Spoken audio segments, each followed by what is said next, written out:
Section 1. The Foundation. Why Gravity Falls Never Truly Ends. Welcome back. Get comfortable. There's a town in Oregon that was never supposed to make sense. A place where the trees press in a little too close, where the mist hangs low in the morning in a way that makes you feel like something in it is watching you, where the compass spins and the clocks drift, and nothing that enters ever quite comes back the same. A place that was drawn up by a young animator with a sketch pad and a childhood full of summers spent somewhere just like it, somewhere that felt, even then, like it was keeping secrets. The show is called Gravity Falls. It ran on Disney XD from June 2012 to February 2016. It told the story of 12-year-old twins Dipper and Mabel Pines, sent to spend the summer with their great-uncle Stan in a small town nestled somewhere in the mountains of Oregon. It was, on its surface, a children's animated adventure. It was, beneath that surface, something that had never quite been made before, and has not quite been made since. A puzzle inside a puzzle inside a story inside a cipher inside another puzzle. A show that treated its audience not as passive watchers, but as active participants in the unraveling of something deeply layered. And it ended. February 15th, 2016, the final episode aired. The credits rolled on Dipper and Mabel waving from the back window of a car as summer gave way to the world beyond. And just before the screen went dark, a cryptogram appeared. Decoded, it read two words. Goodbye, Gravity Falls. But it never really said goodbye to its mysteries. Almost a decade on, the fandom that built itself around this show continues to dig. They continue to decode, map, theorize, and compare notes in forums and threads and comment sections that never quite go quiet. There is a reason for that. Alex Hirsch, the creator, planted questions he never intended to fully answer. He built a world with more architecture than the finished structure ever revealed. He left doors that looked locked, but were not. He left doors that looked open, but were sealed in ways that would take years to even notice. This script is about those doors. All of them, or as many as can be gathered and held in one place. 160 mysteries, some small, some enormous, some obvious to longtime fans, and some buried so deep that even dedicated researchers only stumbled across them years after the show ended. Some have partial answers, some have no answers at all. Some may have answers hiding right now in a book that came out in 2024 called The Book of Bill, which added new layers even to things fans thought were resolved. Some may never be resolved at all because Alex Hirsch designed this show in part to remain alive through the act of wondering. So close your eyes for a moment. Imagine the smell of pine trees, the creak of old wood in a building that was never quite right, the faint sound of something moving in the dark just beyond the tree line, the static on an old television, the click of a flashlight coming on underground. Summer, Oregon, Gravity Falls. Let us begin. There is a question worth starting with before we get into any individual mystery. Why does Gravity Falls still matter? Why, in a media landscape overflowing with content, does a two-season animated show from over a decade ago continue to generate active engagement, new theories, and genuine emotional investment from fans who watched it as children and are now adults? Part of the answer is the quality of the storytelling. Alex Hirsch built something that was genuinely good. The characters were real. The emotional stakes were earned, the humor was smart, and the horror was legitimately disturbing for a show that technically aired in a children's programming block. When the show needed to be scary, it was scary. When it needed to be heartbreaking, it was heartbreaking. When it was funny, it was frequently brilliant. That combination of registers, comedy, adventure, genuine horror, and emotional depth is rare in any medium and exceptional in animation. But the other part of the answer is structure. Hirsch did not just make a good show. He made a show designed to be taken apart. Every episode of Gravity Falls contains at minimum one encoded message in the end credits, a cipher using one of several cryptographic methods that Gravity Falls fans decoded and cataloged and discussed online in real time as the show aired. The show was interactive. You could not fully experience it passively. If you engaged with the ciphers, the background details, the reverse audio in the theme song, the hidden figures and crowd scenes, You were getting a second layer of story that most casual viewers never saw. This second layer was not a bonus feature. It was a deliberate part of the show's design, written specifically to reward the people who were paying the closest attention. This two-tier approach, a surface story for everyone and a depth story for the dedicated, is what makes Gravity Falls so persistently alive. The casual viewer finishes the show with a satisfying, complete narrative. The obsessive viewer finishes the show and realizes they are still in the middle of something, a cipher they have not yet decoded, a background detail they noticed but cannot place, a line of dialogue that seemed throwaway at the time but lands differently knowing what they now know. The obsessive viewer goes back, and then back again, and each time they find something. The mysteries we will walk through today exist in multiple categories. Some are in-universe questions, things the fictional world of the show established but never answered. What happened to this character after that event? What does this symbol mean? Where did this creature come from? These are the questions a viewer naturally forms while watching. Some mysteries are structural, questions about how the show was built, what is hidden in it, what the ciphers say, what the ARG materials have revealed, and what they have not. And some are creator-intentional, places where Hirsch deliberately left things open, either because the show ended before he could address them, or because he decided that the question alive was more valuable than the answer given. One thing that makes this particular universe so rich for this kind of deep examination is the tie-in materials. The show is not just the show. Journal 3, the real physical tie-in book published in 2016, is a faithful recreation of the fictional journal Dipper finds in the first episode, complete with Ford's handwriting, Dipper's annotations, Bill's taunting margin notes, and a substantial amount of new lore that expanded the story beyond what was shown on screen. Dipper and Mabel and the Curse of the Time Pirate's Treasure, a choose-your-own-adventure novel published in 2016, added more mythology, including the axolotl. And then in July 2024, the Book of Bill arrived, a companion piece told from Bill Cipher's perspective that addressed several major outstanding questions, while opening new ones with its characteristic chaos energy. Beyond the official materials, there is the fan community itself, decoded Cipher databases, episode-by-episode annotation threads, fan wikis of extraordinary depth and accuracy, community mapping projects of the fictional town, comparative timeline analyses. The Gravity Falls fan community has been one of the most analytically rigorous and creatively productive fandoms of the past decade, and the material they have produced, theories, interpretations, discovered details, decoded messages, forms a secondary body of work that is itself a kind of testament to how carefully the show was made. All right, we have 160 mysteries to cover. Let us start with the object at the center of everything. Hey, bye. Before we go deeper, drop a comment and tell me where and when you're watching this from. I want to know, and if you haven't subscribed yet, please consider doing that now. It genuinely helps this channel more than you know, and it means you'll be here for every mystery we unravel going forward. Now let's go. The show that treated its audience as equals. There is something worth saying about what it felt like to watch Gravity Falls in real time during its original broadcast run from 2012 to 2016. This was not a show you watched passively on a Friday night and forgot by Monday. This was a show that spawned active communities the moment each episode aired.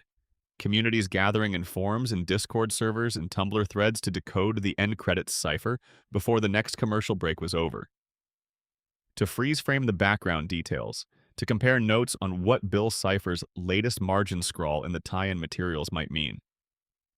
The experience of being in that community during the show's run was specific to its historical moment. YouTube had matured enough that frame-by-frame analysis videos appeared within hours of a new episode.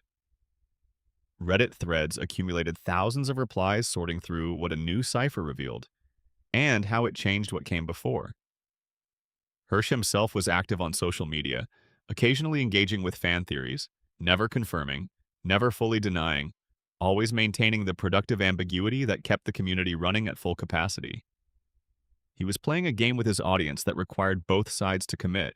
The audience committed, lavishly, obsessively, with the specific focused energy of people who have found something that takes them seriously.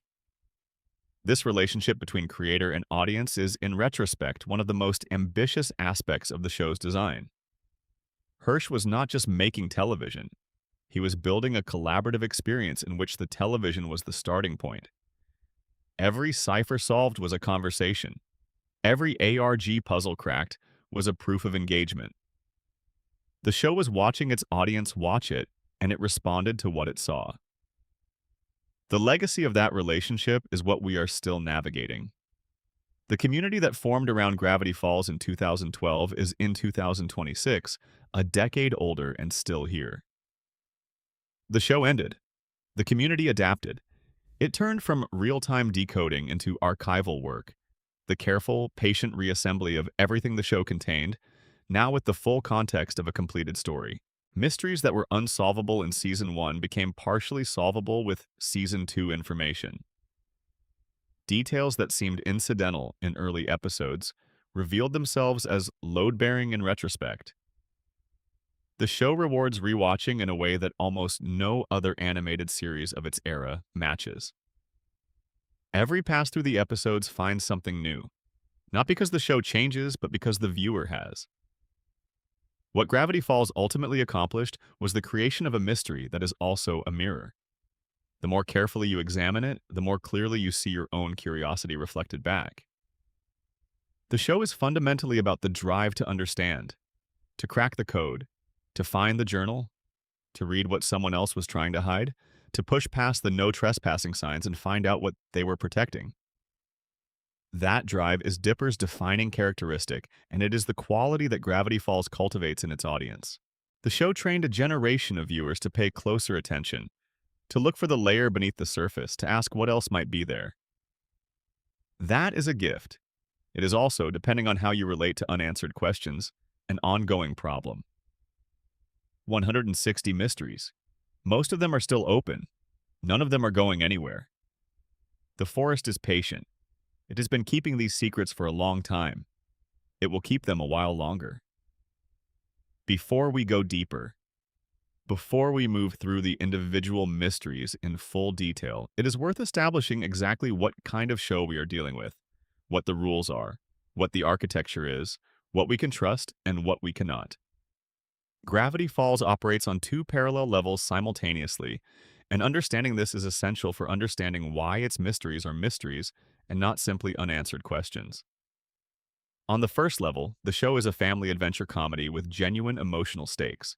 The characters are real, the relationships matter, the jokes land because the writing is good, and the voice performances are committed, and the emotional logic is always, even in the strangest moments, internally consistent. This level requires nothing from the viewer except attention to what is happening on screen. On the second level, the show is a cryptographic puzzle embedded in a piece of popular media, designed to yield additional content to viewers willing to do mathematical work. The ciphers are real, the ARG is real, the tie-in materials contain genuine lore. The numbers and symbols and recurring visual motifs are not accidental. They are placed deliberately by people who had a plan for what they meant and what they would yield when decoded. This level requires pencils and notebooks, and the willingness to rewatch episodes multiple times looking for things that should not be there. Most viewers experienced only the first level. They got a complete, satisfying story. They laughed and cried in the right places and were moved by the ending and talked about it with their friends. That is a full and legitimate experience of the show. The viewers who went both levels deep got something additional. They got the sense, which I would argue is entirely correct, that the show they were watching was alive in a way that most shows are not, that it knew they were watching, that it had left things specifically for them to find, that they were in a relationship with the show's creator that most television does not offer. That feeling of being seen and rewarded by a piece of art is one of the rarer and better things that popular culture can produce, and Gravity Falls produced it with consistency and deliberate intention. Everything we are about to go through exists on both levels. The mysteries of the first level, the in-universe questions, the character fates, the unexplained phenomena, are the ones most viewers have. The mysteries of the second level, the ciphers, the ARG content, the creator-embedded puzzles, are the ones that the most dedicated fans spent years chasing. Both matter. Both are real. Both are worth your time. With that established, here we go. Section 2. The Three Journals. Secrets within secrets. The very first mystery in Gravity Falls is the one that starts everything. Dipper Pines, wandering through the forest behind the Mystery Shack, reaches into a hollow space behind a loose metal panel nailed into a tree and pulls out a book. Journal number 3. Blue cover, a golden six-fingered hand embossed on the front. Inside, in dense, cramped handwriting, is a catalog of every supernatural creature and phenomenon in the surrounding area, written by someone who had clearly been here a long time, seen things that terrified them, and wanted someone, anyone, to find this record and be warned. That journal sets every single event of the entire show into motion, and the journals themselves, all three of them, are riddled with mysteries that the show never fully resolved. Mystery 1. Why were the journals numbered backward in discovery order? Dipper finds Journal 3 first. Journal 2 turns up in the hands of Gideon Gleeful, who has been using it for his own purposes. Journal 1 ends up in Stan's possession through a different path. The sequence feels intentional. The numbering suggests a deliberate dispersal, that the author, Stanford Pines, spread the three journals to separate locations to prevent any single person from having everything they needed to activate the interdimensional portal. And it worked for 30 years. But the question that never gets answered fully is, when did Ford decide to scatter them, and what was his precise plan for each one? Journal 3 was hidden in the forest behind the shack. Journal 2 ended up with Gideon, which implies someone gave it to him or it fell into a chain of hands leading to him. Journal 1 was with Stan. But how did each reach its resting place, and was there a map, a contingency, a dead drop system? The show implies this, but never explains it. Mystery 2. The monocle attached to Journal 3's spine. This is one of those small, quiet details that the show's most devoted fans noticed, and that has never been satisfactorily explained. A monocle is physically attached to the spine of Journal 3. It appears in the show's very first episode and stays there. Stanford Pines wears thick glasses, not a monocle. No other character in Gravity Falls is associated with a monocle. So whose is it? Why is it there? One theory is that it belonged to a much earlier researcher of Gravity Falls' weirdness, someone who came before Ford and whose work he was following up on or building upon. Another theory points to the Northwest family, whose history of occult dealings and secret knowledge predates Ford's arrival by generations. But the show never tells us. Never. The monocle just sits there on the spine, unexplained, looking like the most obvious clue to something that was never fully drawn out. Mystery 3. The invisible ink pages and what they contained that was never decoded on screen. The journals have pages written in invisible ink, only visible under blacklight. Several of these were decoded by fans and formed important plot points. Ford's warnings about Bill Cipher, hidden instructions, emotional confessions. But not all of the invisible ink pages were shown in enough detail in the show to be decoded. Some appear in quick cuts, in background moments, in pages flipped past during tense action sequences. Fan communities spent years working through freeze frames and official companion book editions to try to recover all of them. The question of whether all the invisible writing has been found is still open. Alex Hirsch has implied there are things in the margins and hidden layers of the official Journal 3 tie-in book that have not been found. As of the release of the Book of Bill in 2024, new pages and new entries surfaced that suggest portions of the original journals, the ones the characters used in the show, contained information that was never visible to the audience in its entirety. The journals have more pages than they showed us. They always did. Mystery 4. Who came before Ford? This one lives quietly beneath everything else. Ford did not invent the study of Gravity Falls' weirdness from nothing. He arrived and found a town already steeped in strange history. He built his research center using a supernatural hotspot that already existed. The floating cliffs, one of the town's most persistently mysterious geographical features, appear in Journal 1 with a note that reads, and this is a real cryptogram decoded from the show, "My compass goes haywire the closer I get to them." Does this mean what I think it does? The answer may be underground. That suggests that the cliffs have a source, something underground. Ford investigated and apparently did not find it, or found something he could not include in the journals. Before Ford, there was the Northwest family, who had dealt with the supernatural going back to the founding of the town. Before the Northwests, there were the original settlers. And before them, there were the indigenous peoples of the Pacific Northwest whose presence in the show is almost entirely absent, but whose history with the land is not. The question of who first noticed, who first cataloged, who first made deals in the place that would become Gravity Falls is one the show simply decided not to answer. And the silence around that particular question is its own kind of mystery. Mystery 5. The Cipher Bill uses in Journal 3's margins. In the official tie-in Journal 3 book, there is a secondary cipher used specifically in Bill's notations. His private annotations, his taunting additions to Ford's entries, the parts where he was commenting on and adding to Ford's writing without Ford knowing. This cipher uses a symbol substitution method distinct from any of the show's standard codes. Fans decoded sections of it. Others remained illegible or ambiguous. In the Book of Bill, new pages surfaced that used variations of the same cipher, suggesting that Bill's private notation system extends beyond anything decoded from the television show alone. We may still be in the early stages of reading everything Bill ever wrote in those margins.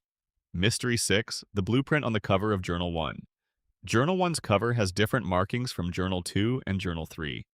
There are diagrams on the end papers, what appear to be early architectural sketches for the interdimensional portal. But these diagrams do not fully match the portal as it was ultimately constructed. Either Ford revised the design significantly between Journal 1 and the completed device, or the diagrams in Journal 1 represent an earlier, perhaps more dangerous, version of the portal that Ford ultimately stepped back from. The difference between the two designs has never been explained. What was different about the first version? Why did it change? What would have happened if he built the original design? Mystery 7. The pages torn out of Journal 3. Journal 3 has pages missing, torn out. The jagged edges are visible in the show. In the tie-in book, some of those torn-out pages were reconstructed and included as loose inserts. But not all of them. The ones that were recovered dealt with things like Bill Cipher's true nature and deeper warnings about the portal.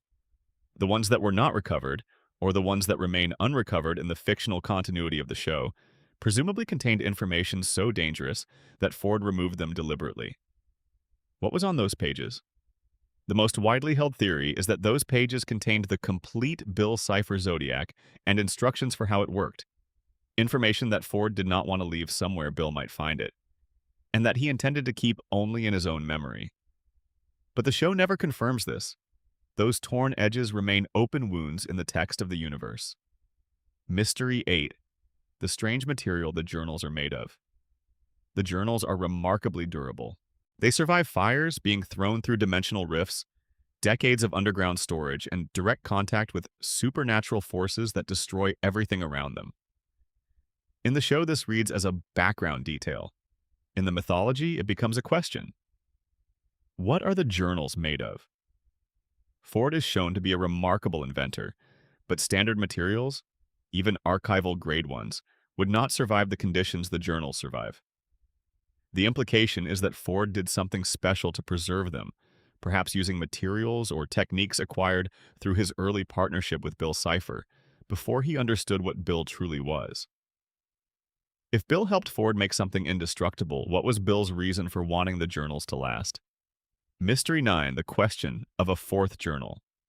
This one is both a fan theory and a genuine gap in the show's logic.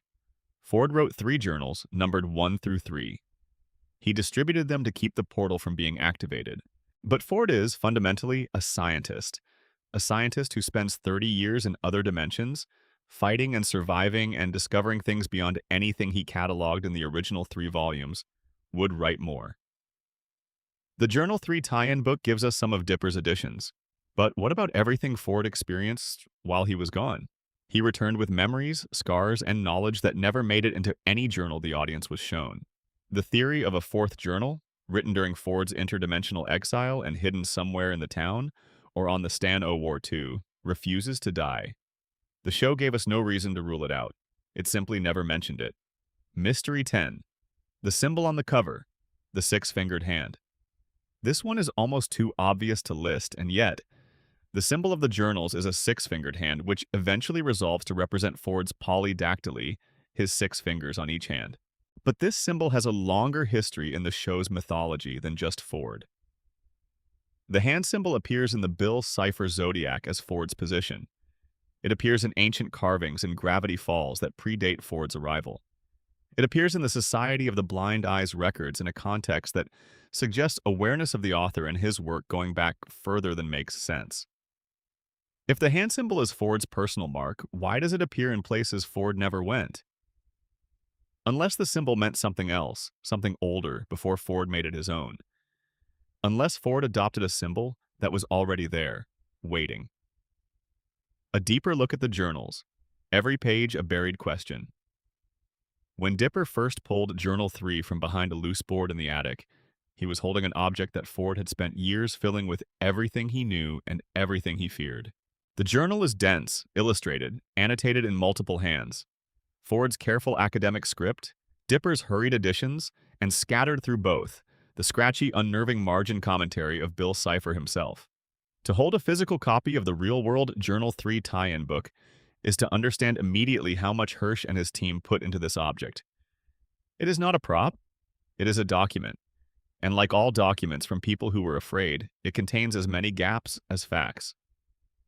The backward numbering mystery, Journals 1, 2, and 3 found in 3-2-1 order, is on the surface an elegant narrative trick. Ford hid them separately so that if one was discovered, the others might still be safe. He hid 3 first because it was the most recent and most dangerous, then 2, then 1. Dipper found them in reverse sequence because the story needed him to. But what this means in practical terms is that the reader, both Dipper and us, experienced Ford's discoveries backwards. We read the conclusion before we read the beginning. We understood the danger before we understood the research that created it. This is not just a structural quirk, it changes everything about how we receive the information. If you read the journals in order, 1, 2, 3, the story they tell is entirely different in emotional weight. 1 is wonder, 2 is obsession, 3 is desperation. The backwards discovery order gave us the desperation first, which colored everything else. The invisible ink pages are a detail that the show gestures at without fully exploring. Ford mentions that certain pages were written in a medium that would be invisible under normal light, a precaution against casual discovery. The show uses ultraviolet light to reveal some of this content during specific scenes, but the complete contents of the invisible ink sections have never been displayed fully on screen. And the real-world Journal 3 book includes deliberate areas of smudged, degraded, or stylistically concealed text that fans have been working to interpret for years. Some of it is flavor text, in-universe jokes, Ford's asides, Bill's taunts. Some of it is lore with no direct show equivalent. Whether any of it contains material that would genuinely change the interpretation of events is an open question. The pages torn out are perhaps the most haunting detail in the entire prop. The physical object of Journal 3 shows evidence of forced removal, not careful extraction, but emergency destruction. Multiple pages were clearly torn out under pressure. The visible edges of those removals confirm that content existed and was deliberately expunged. The in-universe explanation is that Ford removed certain pages when he realized Bill was using the journals against him, removing information that Bill could exploit, cutting out the most dangerous knowledge and either destroying it or hiding it elsewhere. If the knowledge was hidden rather than destroyed, if somewhere in the show's world there are loose pages from Journal 3 containing things Ford considered too dangerous to leave accessible, then those pages exist as objects within the fiction, with contents we cannot access. The question of a fourth journal is one that Ford essentially answers in the show when he reveals that he limited his most dangerous work to 3 volumes. But limited is not stopped. Ford kept researching after the journals were completed. His work in the underground laboratory, the bunker, the various devices, the portal itself, represents years of ongoing research that was never formally documented in journal form. If Ford is the kind of scientist who cannot work without documentation, then some form of record exists for everything he did after Journal 3 was completed. The show does not show us that record. Section 3. Stanford Pines, The 30 years in the portal. On the night everything went wrong, Stanford Pines stumbled through a dimensional rift that should never have been opened and fell out of his own world for 30 years. He came back changed, older, more guarded, carrying scars from things he could not fully describe and a wariness in his eyes that had not been there before. In the episode that revealed him, the Season 2 masterpiece A Tale of Two Stands, we got the broad strokes of his exile. He traveled through dimensions. He encountered dangers. He nearly faced Bill in the Nightmare Realm and had to flee before the portal was activated and Stan pulled him home. He came back ready to fight. But the 30 years themselves remain one of the most deliberately underexplored chapters of the entire show. And in that space, an extraordinary number of mysteries live. Mystery 11. What was the first dimension Ford landed in? When the portal activated and Ford fell through, where did he go? The show makes clear that he traveled through multiple dimensions over 30 years, but it does not tell us where he first arrived. In the official Journal 3 book, we get fragments. One dimension that was a mirror world version of his own life, one where everything was the letter M, one that was dangerously close to the Nightmare Realm. But the entry point, the first world he saw when he opened his eyes, is never described. Given that Bill designed the portal specifically to serve his own purposes, it is worth asking whether the first dimension Ford arrived in was chosen by Bill. Whether it was a trap of some kind. Whether Ford's first 30-second experience on the other side of that rift was intentional on the part of the demon who had engineered the whole situation. Mystery 12. Ford's near defeat of Bill in the Nightmare Realm. There is a detail from the official Journal 3 book that fans have focused on obsessively. At some point during his dimensional travels, Ford entered or was pulled into the Nightmare Realm, Bill's home territory. And there, on Bill's own ground, Ford nearly defeated him. He had Bill at a disadvantage. Something happened. Some method or weapon or technique Ford had developed or discovered on his travels that gave him enough leverage that he almost won.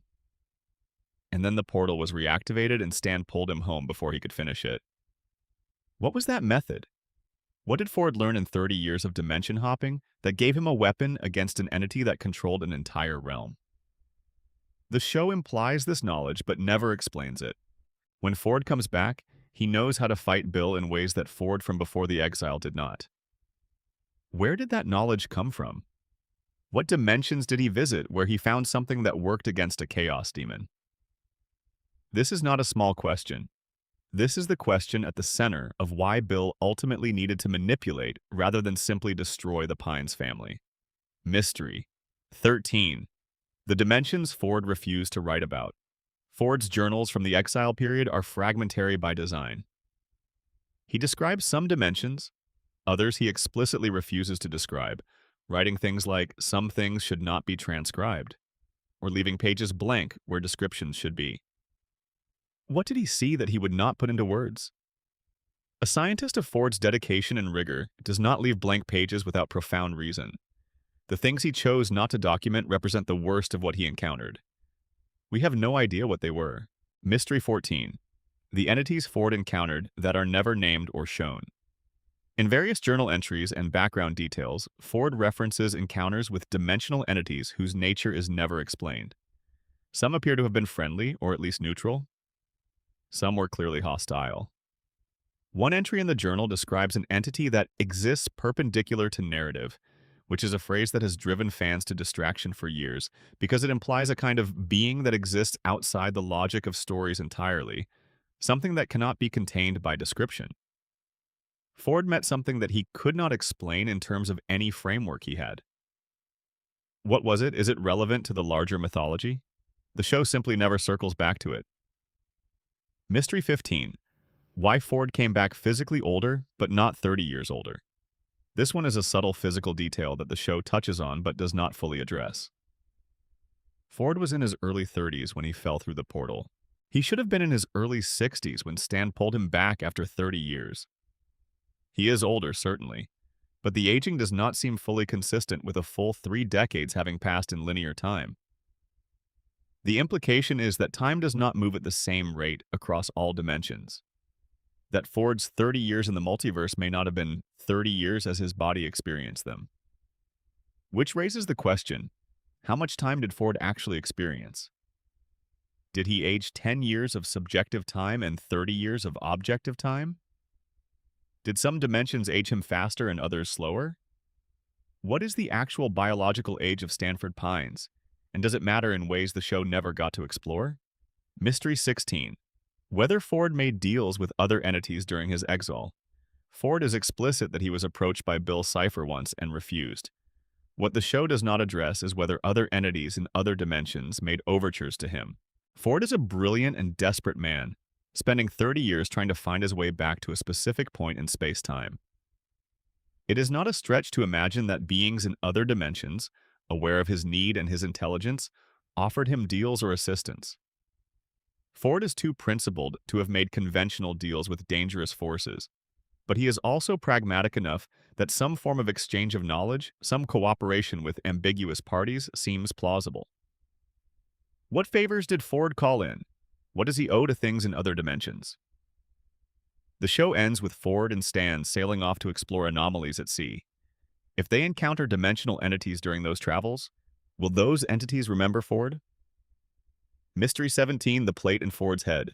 After the Fiddleford McGucket incident, after Ford realized that Bill had been manipulating him and that the portal needed to be shut down, Ford had a metal plate surgically installed in his own skull to prevent Bill from ever entering his mind again.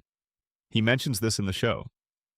What he does not explain is where he had this done, who performed the procedure, and what exactly the plate is made of.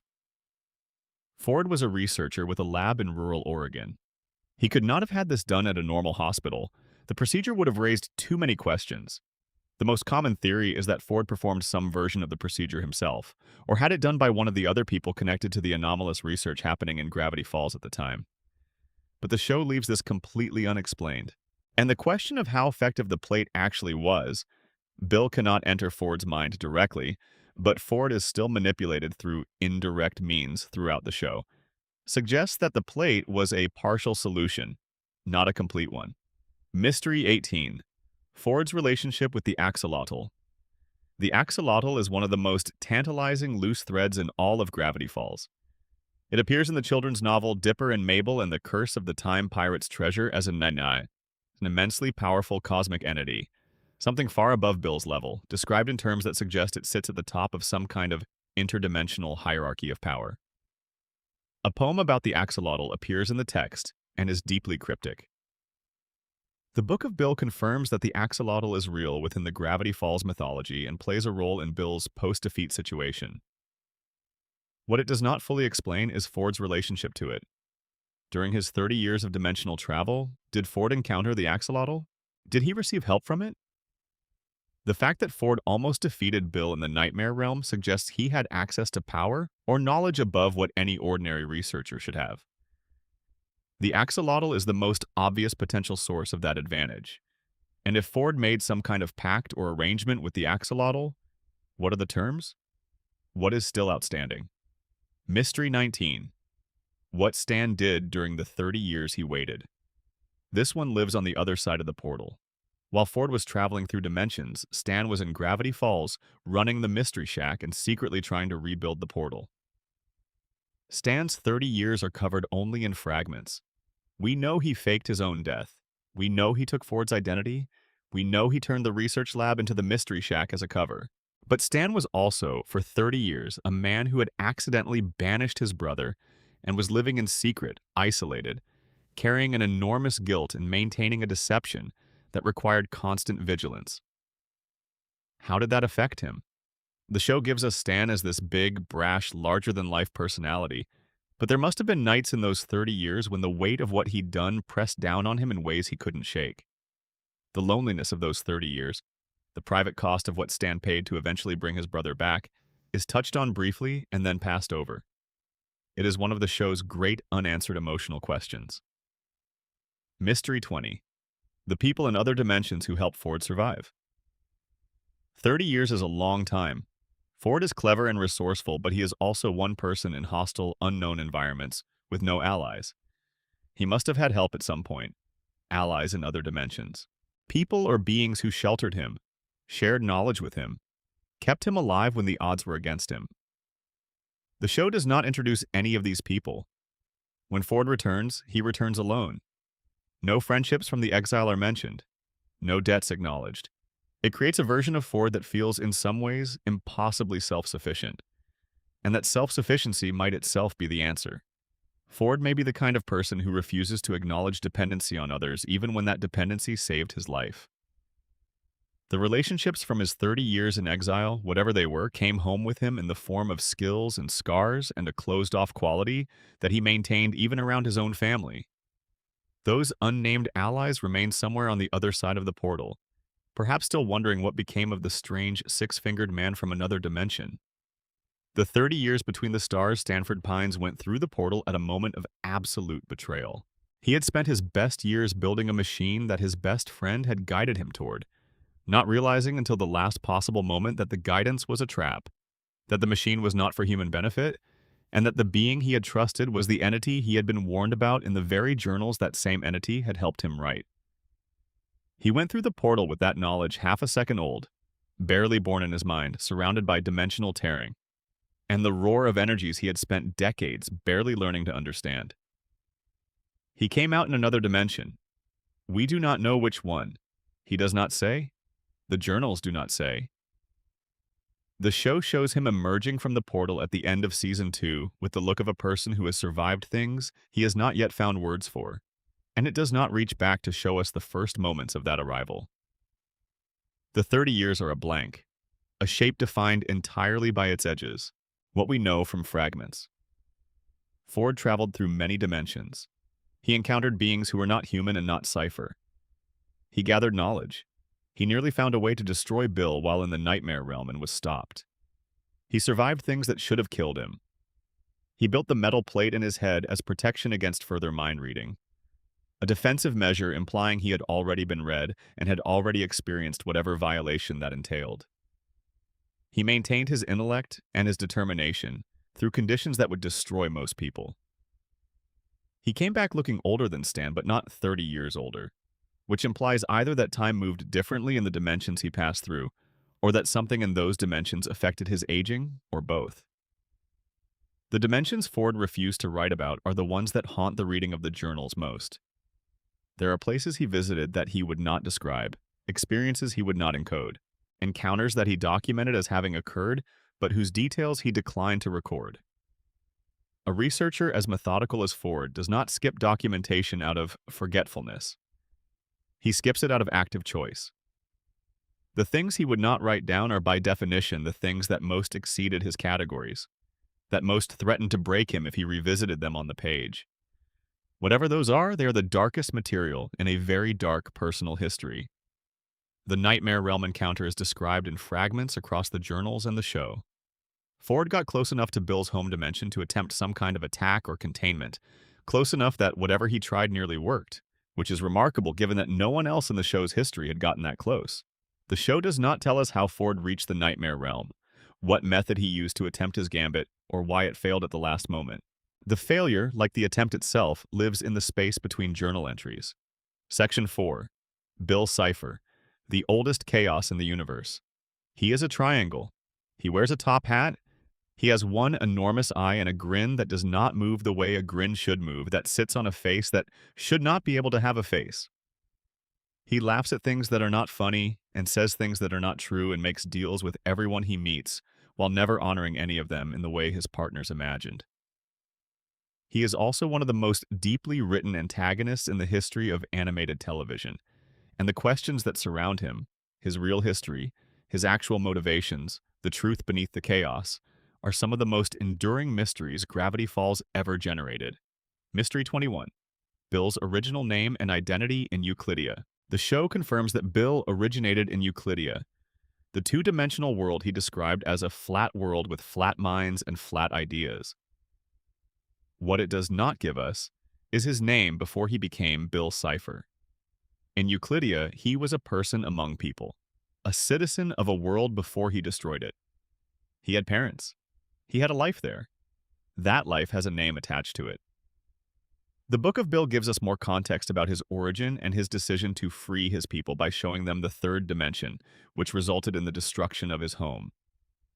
But his pre-destruction identity, what he was called, who he was to the people around him before he became the triangle demon who haunts an Oregon town, remains intentionally absent. Mystery 22. Was Bill's destruction of Euclidia truly an accident? This is one of the most important moral questions surrounding the character. The show, in its original run, presents Bill as having destroyed his home dimension out of boredom and malice. The Book of Bill, drawing on the newer canonical lore, presents a more ambiguous version, that Bill destroyed Euclidia while trying to free its inhabitants, to show them the third dimension, to lift the limits he experienced as crushing. In The Book of Bill, published July 2024, this is framed as Bill genuinely trying to expand his people's consciousness, with catastrophic, unintended consequences. Whether this makes him more sympathetic or more terrifying is a matter of genuine debate in the fandom. If Bill destroyed his entire world while trying to do something he genuinely believed was good, then the pattern of his behavior throughout Gravity Falls, the deals, the manipulation, the help that always destroys, takes on an additional, deeply unsettling dimension. Mystery 23. The trillion years before the show.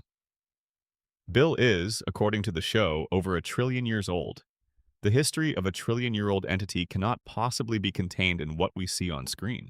He was born in Euclidia, destroyed it, moved to the Nightmare Realm, and then spent an unimaginable stretch of time operating through dream manipulation, occasionally crossing into the physical world through hosts. 1 trillion years. The entire age of the observable universe is roughly 14 billion years. Bill is 70 times older than everything we know. The history of his activities during all of that time, the worlds he touched, the deals he made, the things he may have done before he ever set his eye on a small research scientist in Oregon, is a vast and almost completely uncharted territory. The Book of Bill gestures at some of this. An enormous amount remains in shadow.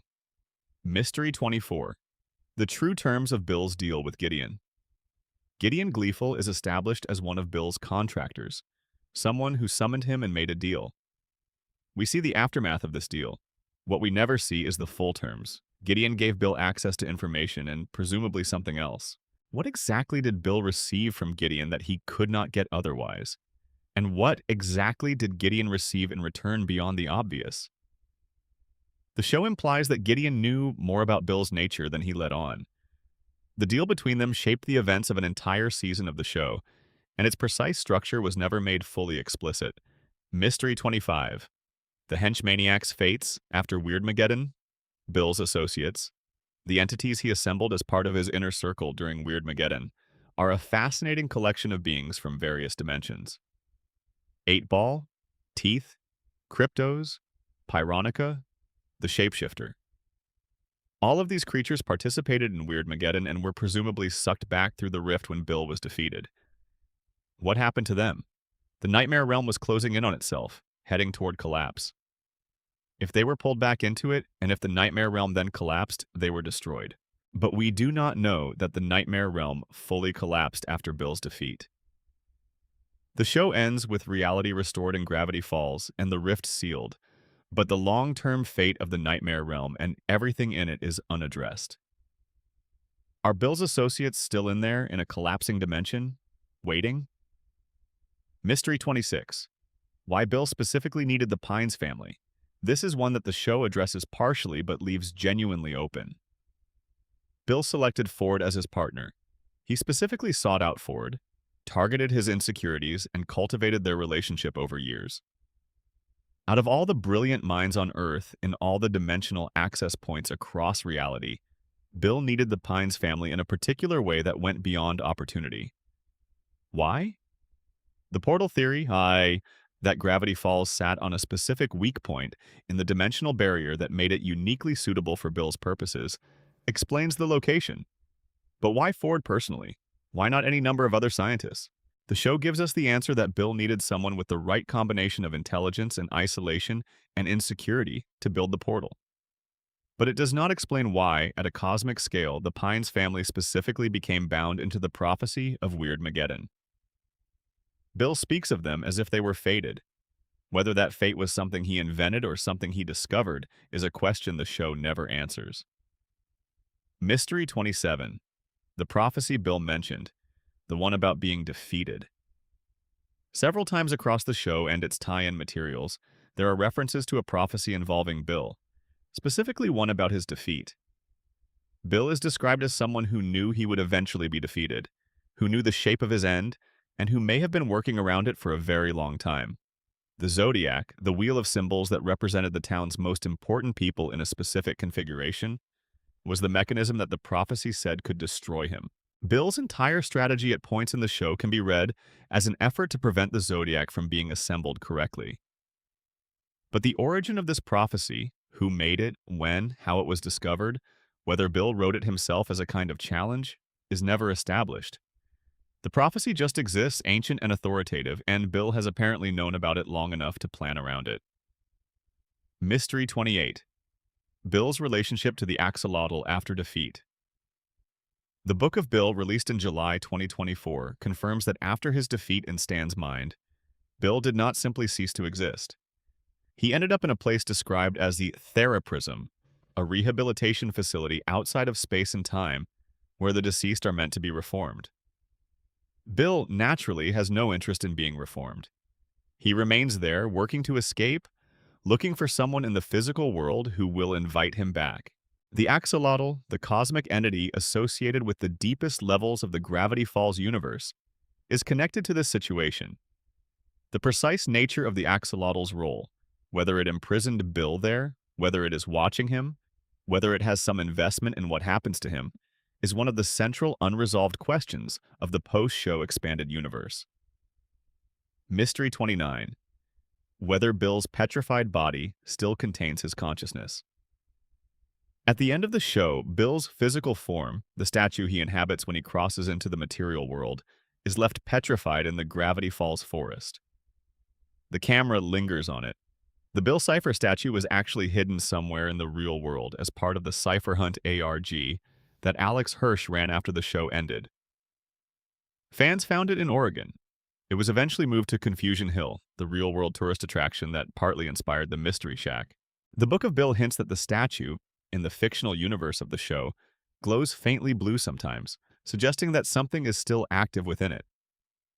Is Bill's consciousness partially maintained in that stone form? If someone touched it, spoke to it, made a wish near it, would that be sufficient to begin bringing him back? Mystery 30.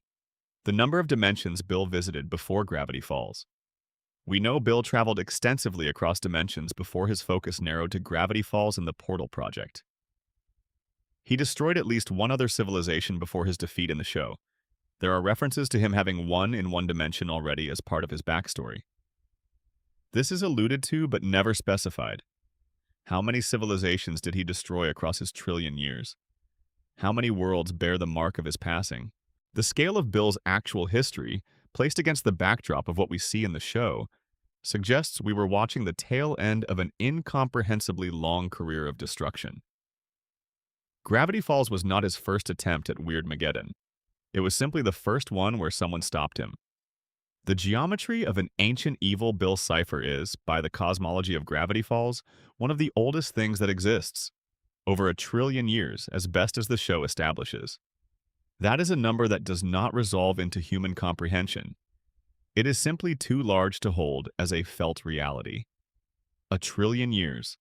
Before the oldest stars in this galaxy finished forming, Bill Cipher was already ancient.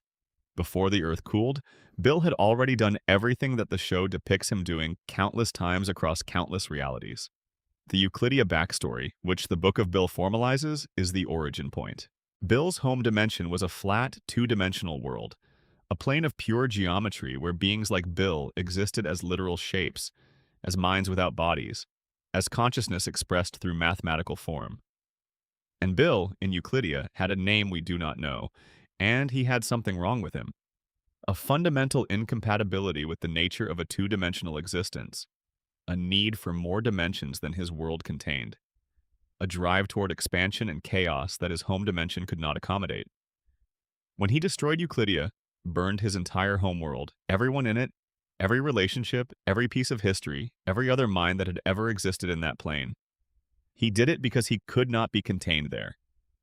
That is his own account. The question is whether his own account is true and whether it is complete. Bill is a liar. He is explicitly, demonstrably, proudly a liar. He told Ford one story about himself for years, while planning to destroy him and everyone he loved. He told Gideon a story that served Bill's purposes. He tells every story about himself in a way that serves the image he wants to project. The story where he destroyed Euclidia because he was too large a spirit for a two-dimensional world, because he had to expand, because the liberation of his home world from dimensional constraint was a tragic necessity, is the story that casts Bill as a complicated figure rather than a simply evil one. It is the story that makes him more interesting to listen to. What we cannot verify is whether any version of the Euclidia story is true. The only witnesses were destroyed. The only records are the ones Bill allows to exist.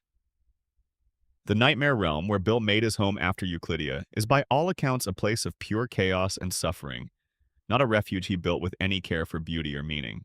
Whatever Bill told himself about why he destroyed his home, what he built afterward does not suggest an entity who was fundamentally in the right. The hench maniacs, those bizarre, distorted beings who served as Bill's court during Weirdmageddon, are never explained. 8-ball, teeth, keyhole, pyronica, hectagon, and amorphous shape.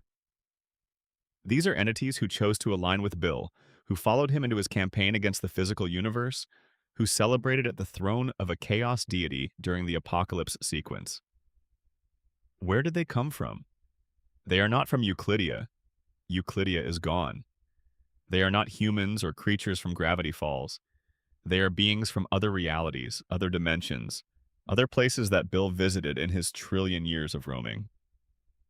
They are beings who heard what Bill was offering and said yes. That implies they had reasons. That implies histories of their own. And after Weirdmageddon ended and Bill was defeated, those beings, each of them presumably still existing somewhere in the multiverse, went somewhere. What they did next, nobody knows. Section 5. The Gleefuls, the Northwests, and the conspiracy at Gravity Falls Heart. Every town has a founding myth. Most of those myths are, to some extent, fabrications. The people who write history write themselves into it favorably, erase the parts that reflect poorly, and build monuments to versions of events that never quite happened the way the monuments say they did.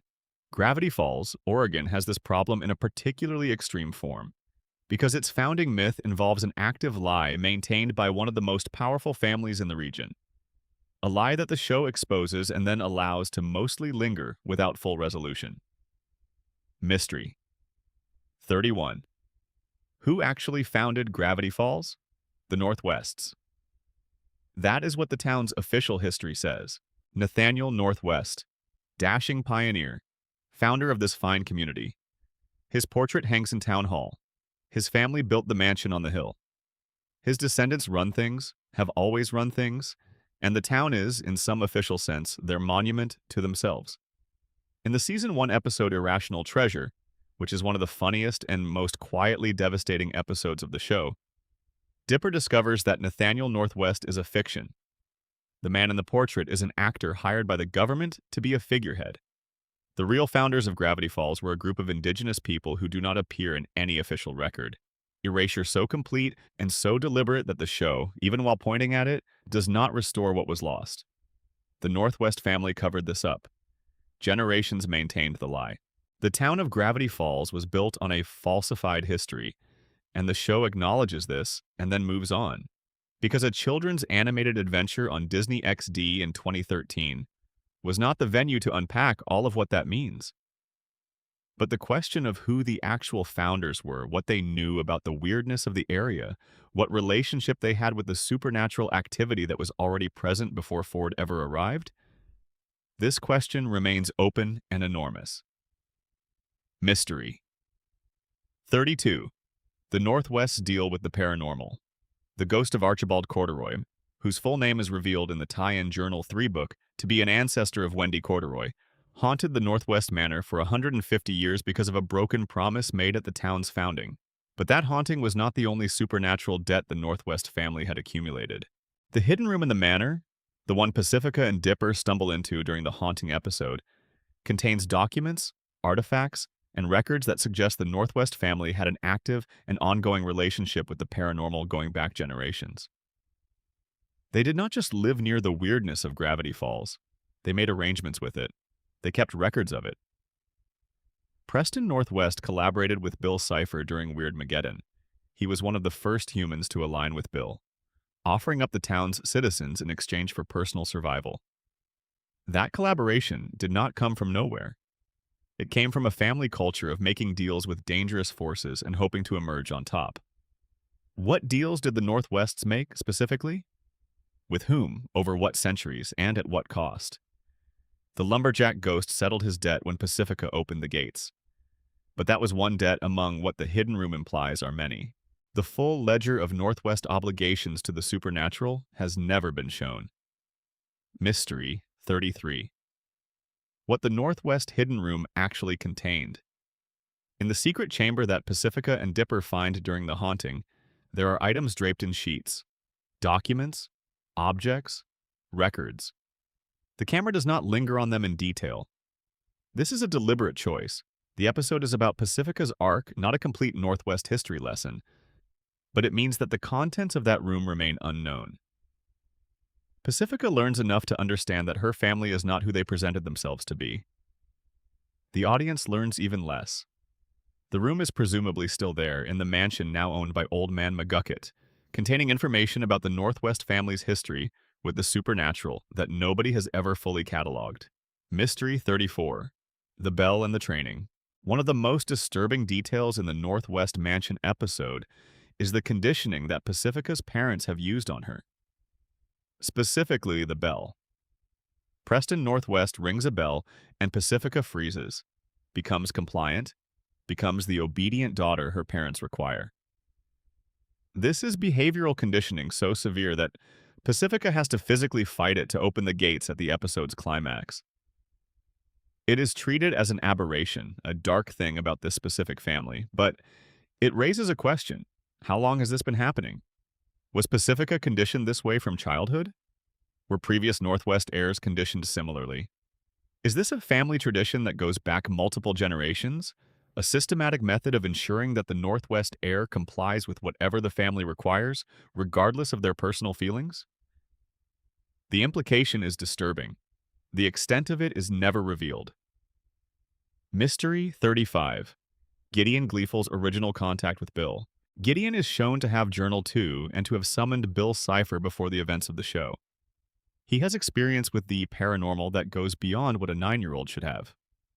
The show never explains how Gideon, at age 9 in a small Oregon town, came to know enough about the supernatural to successfully summon an entity that Ford, a genius with 30 years of dimensional experience, considered among the most dangerous forces in existence. Someone taught Gideon. Someone gave him access to the knowledge or the tools he needed to make that first contact. His parents? The tent of telepathy suggests generational involvement in the paranormal adjacent performance world. But Gideon's technical knowledge of actual summoning is a different thing entirely. Where did it come from?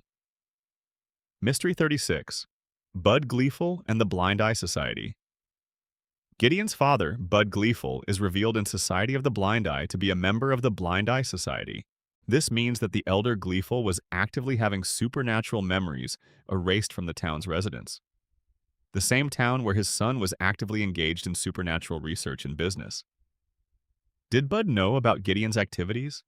Was there an active tension between the father, who was trying to cover up the paranormal, and the son who was trying to exploit it? Or was Bud's membership in the society a form of self-protection? A way of ensuring that his own memories of what Gideon was doing could be conveniently erased if things went wrong? The relationship between the Gleefuls and the Blind Eye Society is referenced, but never unpacked. Mystery 37. Irrational Treasure and the Full Extent of the Government Conspiracy. The episode Irrational Treasure involves a buried document that reveals the truth about Nathaniel Northwest. This document is protected, classified, hidden because the United States government agreed to cover up the real history of Gravity Falls' founding in exchange for something.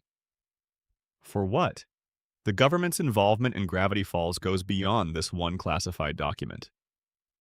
Agents Powers and Trigger, the two government agents who appear throughout Season 2, are monitoring the town, watching the Pines family, responding to reports of supernatural activity. The government's interest in Gravity Falls implies a prior relationship, a history of awareness of the town's weirdness that predates the events of the show. What is the full extent of what the US government knows about Gravity Falls? And who made the original deal with whoever founded the town, the deal that required the historical cover-up in the first place? Mystery 38, the full history of Agent's powers and Trigger. These two are one of the show's most understated running mysteries. They appear as background figures through much of Season 2, watching, reporting, moving through scenes that characters do not notice them in. In Scary Oak, when the zombie invasion begins, they are established as active threats. Government agents who take the supernatural seriously and are prepared to handle it by force if necessary. But their full backstory, what branch of government they work for, what their mandate actually is, what they know about Bill Cipher and the portal, and what ultimately happens to them after Weirdmageddon, is never spelled out. They survive the events of the show as far as can be determined. They were watching the Mystery Shack when Weirdmageddon began. Where were they during the apocalypse? What did they see? What report did they file afterward? Mystery 39, the full scope of what Gideon wanted with the shack. Gideon's obsession with the Mystery Shack, with possessing it, with taking it from Stan, is explained primarily as greed and a desire for power. He wants the land because it sits on a supernatural hotspot. He knows, from Journal 2, that there is something beneath the shack. But the extent of Gideon's knowledge is never made fully explicit. Does he know about the portal? Does he know what Ford was building? Or does he simply know that the land is valuable in ways that the journal hints at without explaining? The gap between what Gideon understood and what was actually happening beneath the shack is a fascinating unknown. Mystery 40. Pacifica's fate after the show ends. After Weirdmageddon, it is stated that the Northwest family lost most of their fortune. Preston made terrible investments in weirdness bonds and, more damningly, collaborated with Bill. McGucket buys the manor. Pacifica's arc through the show ends with her beginning to break free from her parents' conditioning. But her post-show fate, where she goes, what becomes of her relationship with Dipper, whether she ever fully breaks from the family, is deliberately left open. She is arguably the most fully realized secondary character in the show. She deserved an epilogue. The show chose to leave her story in that lovely, ambiguous state of beginning. Power and secrets in the valley. The families who built Gravity Falls. Every small town has its founding families, and those families carry the weight of original sin. Whatever was done to acquire the land, to establish dominance, to become the names on the buildings and the gates and the family crests. In Gravity Falls, the Northwests occupy that position with a particular viciousness. Their founding sin is specific, documented, and supernatural. Nathaniel Northwest, founder of Gravity Falls, first citizen, name on the plaque, was a fraud. A coward who built a legacy on the work of the townspeople he exploited. And when a supernatural being came to collect on a promise he made to those exploited people, the Northwest family responded not by honoring the dead, but by trying to contain and silence the creditor. The party ghost of Northwest Manor was not simply an angry poltergeist. It was Archibald Corduroy, a man who had a specific grievance against a specific lie. He and the laborers who built the Northwest Mansion had been promised an invitation to the party that would inaugurate it, a symbolic acknowledgement of their contribution. Nathaniel Northwest invited them instead to witness their own exclusion. He broke the promise with deliberate cruelty. And the supernatural environment of Gravity Falls, a place where the walls between the seen and unseen worlds are thin enough for things to bleed through, turned that broken promise into something that would haunt the family for a century and a half. What the Northwest family did with this knowledge, that they owed a debt, that a specific being was in their manor collecting interest on it with supernatural destruction, is the question. They did not pay the debt. They contained the information, passed it down, kept it secret. Preston Northwest knew about the ghost. He used its existence as a test for Pacifica, a gauntlet she was expected to survive, a piece of family knowledge she was expected to inherit and manage, a burden passed down rather than resolved. This is the Northwest family's relationship to everything. Inherit the secret, manage the exposure, maintain the power. The actual substance of the obligation, the actual human beings who were wronged, the actual history of exploitation. That gets buried under the performance of respectability.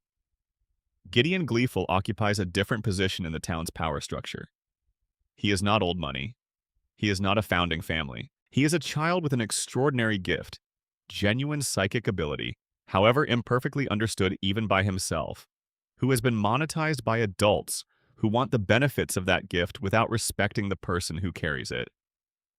Bud and Shannon Gleeful have built an enterprise around their son that treats him as a product. Gideon has learned to perform himself as a product. The show plays this as comedy, the pompous 9-year-old with the white hair and the rhinestone suits. And beneath the comedy is something genuinely disturbing about a child who has been made into a brand. When Gideon contacts Bill Cipher, he is doing what every Gravity Falls character who contacts Bill does. Reaching for power he feels he deserves and has been denied. Bill gives him the locket, gives him the means to take the Mystery Shack, gives him a path toward power. The full terms of that arrangement, what Bill got from Gideon, what the long-term deal would have required, are never fully specified. Bill says he wants the shack. But Bill always wants something underneath what he says he wants. What Gideon was really offering, whether he knew it or not, and whether Bill was going to collect on it eventually regardless of what the surface deal said, is a question the show introduces and does not answer. Section 6. Dipper, Mabel, and the Mysteries of the Twin Connection. The show is built around Dipper and Mabel. Their relationship, the twin bond, the mutual dependency, the way they balance each other out and sometimes pull each other in opposite directions, is the emotional core of everything. And yet the two of them, the protagonists, are surrounded by mysteries that the show left unexplored. Mystery 41. Dipper's real name. This is the one everyone knows about. Dipper Pines is a nickname. His real name is Mason, or at least that is what is established in the show's mythology, appearing in official materials and confirmed through various in-show references.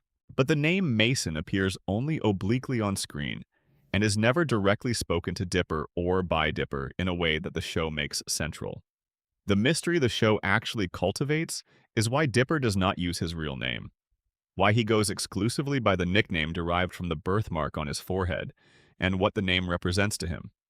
Alex Hirsch noted in the Between the Pines special that Dipper and Mabel's first names have a relationship to each other, similar to Alex and his twin sister Ariel's names. If Mabel's name starts with M and Dipper's real name is Mason, both names start with M, which tracks. But Hirsch also encouraged fans to pay attention to this detail as if it meant something beyond the surface level. What does the pairing of their names mean? Is there something about the twins' identities, their real names, their connection, that the show was pointing toward without fully explaining? Mystery 42. The twin birthmarks. Dipper's birthmark, the configuration of freckles on his forehead that resembles the Big Dipper constellation, is iconic. But Mabel also has a mark, a small mark on her nose that has been noticed by fans. Both twins have marks that, when you look at them together, could be read as complementary. In constellation mythology, Ursa Major and its associated constellations are part of a larger story. If Dipper's mark corresponds to one constellation and Mabel's to another, what story are they telling? The show does not address this directly. It may be coincidence. It may be the kind of detail that Hirsch planted knowing it would generate exactly this kind of speculation without ever needing a definitive answer. Mystery 43. Mabel's bubble and what it actually was. When Mabel is imprisoned in Bill's bubble during Weirdmageddon, the bubble creates a perfect false summer, a world where everything is perpetually wonderful, where no one ages and nothing changes and Gravity Falls is always what it was at its best. This is presented as a trap, as something Mabel needs to escape from, because its comfort is a lie. But the interior of Mabel's bubble is extraordinarily vivid and detailed, with rules and physics that feel almost real. The question of where that bubble's reality came from, whether Bill created it purely from his own imagination based on reading Mabel's mind, or whether it had access to actual possibilities, actual alternate timelines where things had gone differently, is not addressed. What was the bubble drawing on? Was there a real version of that world somewhere in the multiverse? And when it dissolved, did something that might have been real go with it? Mystery 44, the Dipper versus Manliness episode and what it was actually about. The episode Dipper versus Manliness, in which Dipper encounters a society of manitors who define masculinity in the most exaggerated possible way, and is pressured to perform conventional manliness in ways that feel deeply wrong to him, is one of the show's most openly allegorical episodes. Alex Hirsch, in comments made at various conventions over the years, has been clear that the episode draws on his own experience of navigating gender expectations as a young person. The episode ends with Dipper rejecting the Manitor's definition of manliness and choosing to be himself, which, given the conversation the fandom has had around his character, reads as something more than just, it's okay to like flutes instead of wrestling. What specifically was Hirsch putting into this episode? What personal experience or understanding does Dipper carry around that the show was pointing at through this story? The ambiguity is clearly intentional. The show chose not to name what it was depicting, but it was depicting something specific. Mystery 45. The Pines' parents. Who are they really? Dipper and Mabel's parents appear only briefly in the show, glimpsed in vacation postcards and mentioned in passing. They are deliberately, almost entirely absent from the narrative. In the lore of the show, they sent their kids to stay with Stan for the summer because they needed a break. They are basically normal people, a stark contrast to the extraordinary world their children inhabit. But the question of what they know, whether they have any awareness of the supernatural events of the summer, what they make of the changes in their children when Dipper and Mabel come home, whether anyone ever told them what really happened in Gravity Falls, is completely unaddressed. And the further question of whether there is something unusual about the Pines family that made Dipper and Mabel specifically relevant to the events of the summer, beyond being Ford and Stan's great-niece and great-nephew, is one the show gestures at without answering. Mystery 46. The meaning of the shooting star symbol for Mabel. In the Bill Cipher zodiac, the wheel of symbols that represents the key players in the story, Mabel is associated with the shooting star. This symbol appears on her sweater in the very first episode and throughout the show. The shooting star is traditionally associated with wishes, with brief and brilliant transience, with things that burn bright and disappear quickly. In the context of Mabel's arc, her struggle with the end of summer, her imprisonment in the bubble, her desire to freeze a perfect moment, the shooting star symbol carries thematic weight. But the question of whether the zodiac's assignment of the shooting star to Mabel is purely symbolic or whether it says something specific about her role in the larger cosmic structure, whether Mabel is in some sense destined for something the show only began to point at, is never fully answered. Mystery 47. Why Dipper and Mabel were sent to Gravity Falls specifically? On the surface level, the answer is simple. Stan invited them. Stan is their great-uncle. Their parents needed a break, and Stan offered to take them for the summer. But given the events that followed, given that their arrival in Gravity Falls coincided with Dipper finding Journal 3, which led to the chain of events that eventually reopened the portal and brought Ford back, which then led to the Pines family being the people who defeated Bill Cipher, the timing feels significant. Was it entirely coincidence that the twins arrived the summer the portal was almost ready? Stan had been working for 30 years. That summer was when he was close to success.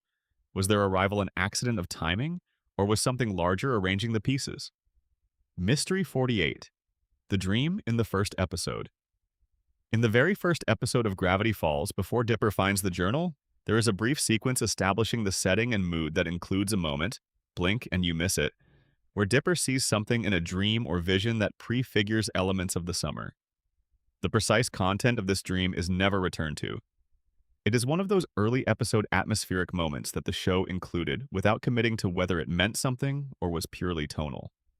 Given how carefully everything in this show was planned, the question of whether that early dream was a deliberate seed is one that lingers. Mystery 49. The Pines twin telepathy question. In Weirdmageddon, there is a joke, a moment where the topic of twin telepathy comes up, and Dipper says they do not have it but their allergies act up at the same time.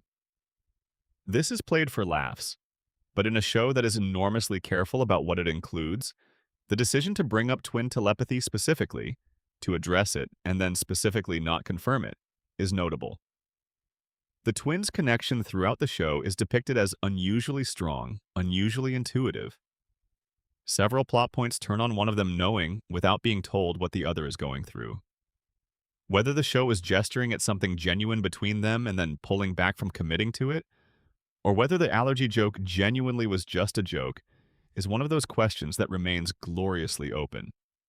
Mystery 50. What Dipper became after the summer. The show ends. Dipper gets in the car and goes home. But we know from various background details and official materials that he continued his interest in the supernatural, that he remained in contact with Ford, and that the experiences of the summer changed him fundamentally. The ending is beautiful precisely because it is open. But fans have been asking for a decade, what did Dipper become? Did he join Ford in researching anomalies? Did he eventually become the author of a fourth journal? Did he return to Gravity Falls? The show's ending deliberately refuses to answer these questions, but their presence is what keeps the story alive. The twin bond, what the show said and what it left unsaid. Dipper and Mabel Pines are, at their core, the show's emotional center. Everything else, the ciphers, the monsters, the cosmic horror, the generational family tragedy, everything is scaffolding around the story of two 12-year-olds who are each other's whole world, navigating a summer that will permanently change both of them. The show is a love story about twins. Not romantic, familial, which is the rarer kind to tell well.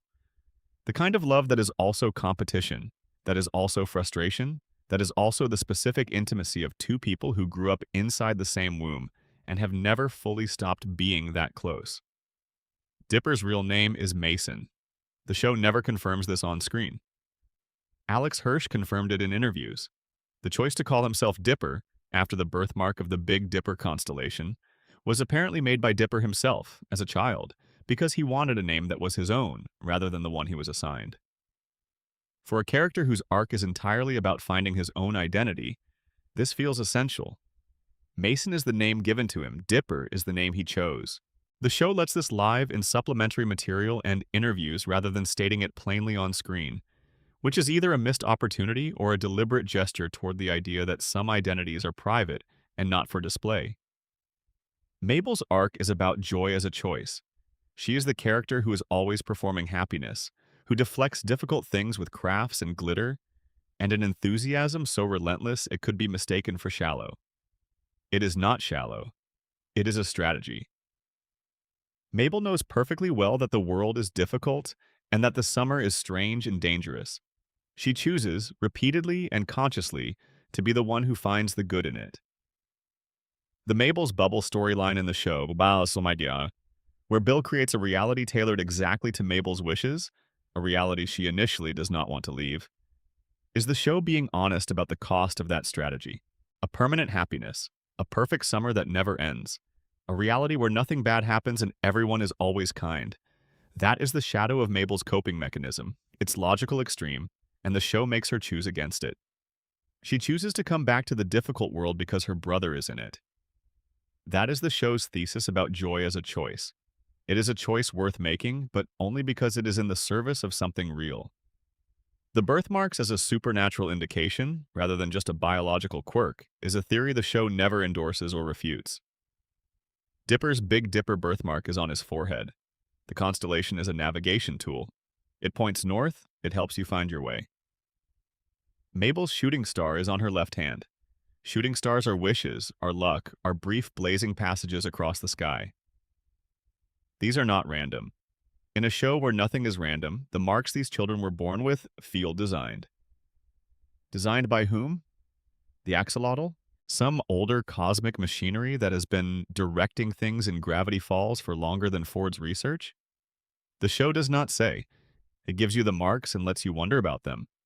The parents of Dipper and Mabel Pines are almost entirely absent from the show. We know they exist. We know they sent their children to Grunklestan. We see them briefly in the final episode. We know almost nothing about them. The question of who they are, not just demographically, but in terms of the Pines family mythology, is one that the show treats as unimportant because the show is a summer story, a story removed from ordinary family life by design. But in the context of a show where Ford's relationship with his brother was the driving tragedy, where the family history of the Pines is a central theme. The absence of the twins' parents is conspicuous. Who are these people? How much do they know about Gravity Falls? Do they know what their brother-in-law really is? Do they have any idea what their children went through? Section 7. The government, the society, and the secret war beneath Gravity Falls. There is a war being fought in Gravity Falls that the townspeople do not know about. It has been fought for decades. It involves people in robes erasing memories, government agents in black suits watching through cameras, a paranoid scientist with a plate in his skull, and a family of frauds sitting atop a pile of secrets they have been adding to for 150 years. Mr. 51. The full history of the Blind Eye Society. The Society of the Blind Eye is one of the show's greatest creations, a secret organization dedicated to keeping the townspeople ignorant of the supernatural world they live in. Its founder, Fiddleford McGucket, built a memory-erasing gun to cope with his own trauma from working on the portal, then expanded it into a full organization when he realized that the paranormal weirdness of the town was causing genuine psychological damage to its residents. His reasons were compassionate in their way.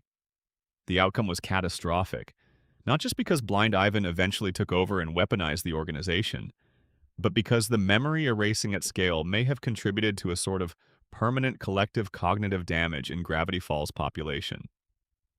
Towns and societies remember their history and learn from it. Gravity Falls has had decades of supernatural experience systematically removed from its collective memory. What does that do to a community's ability to understand itself?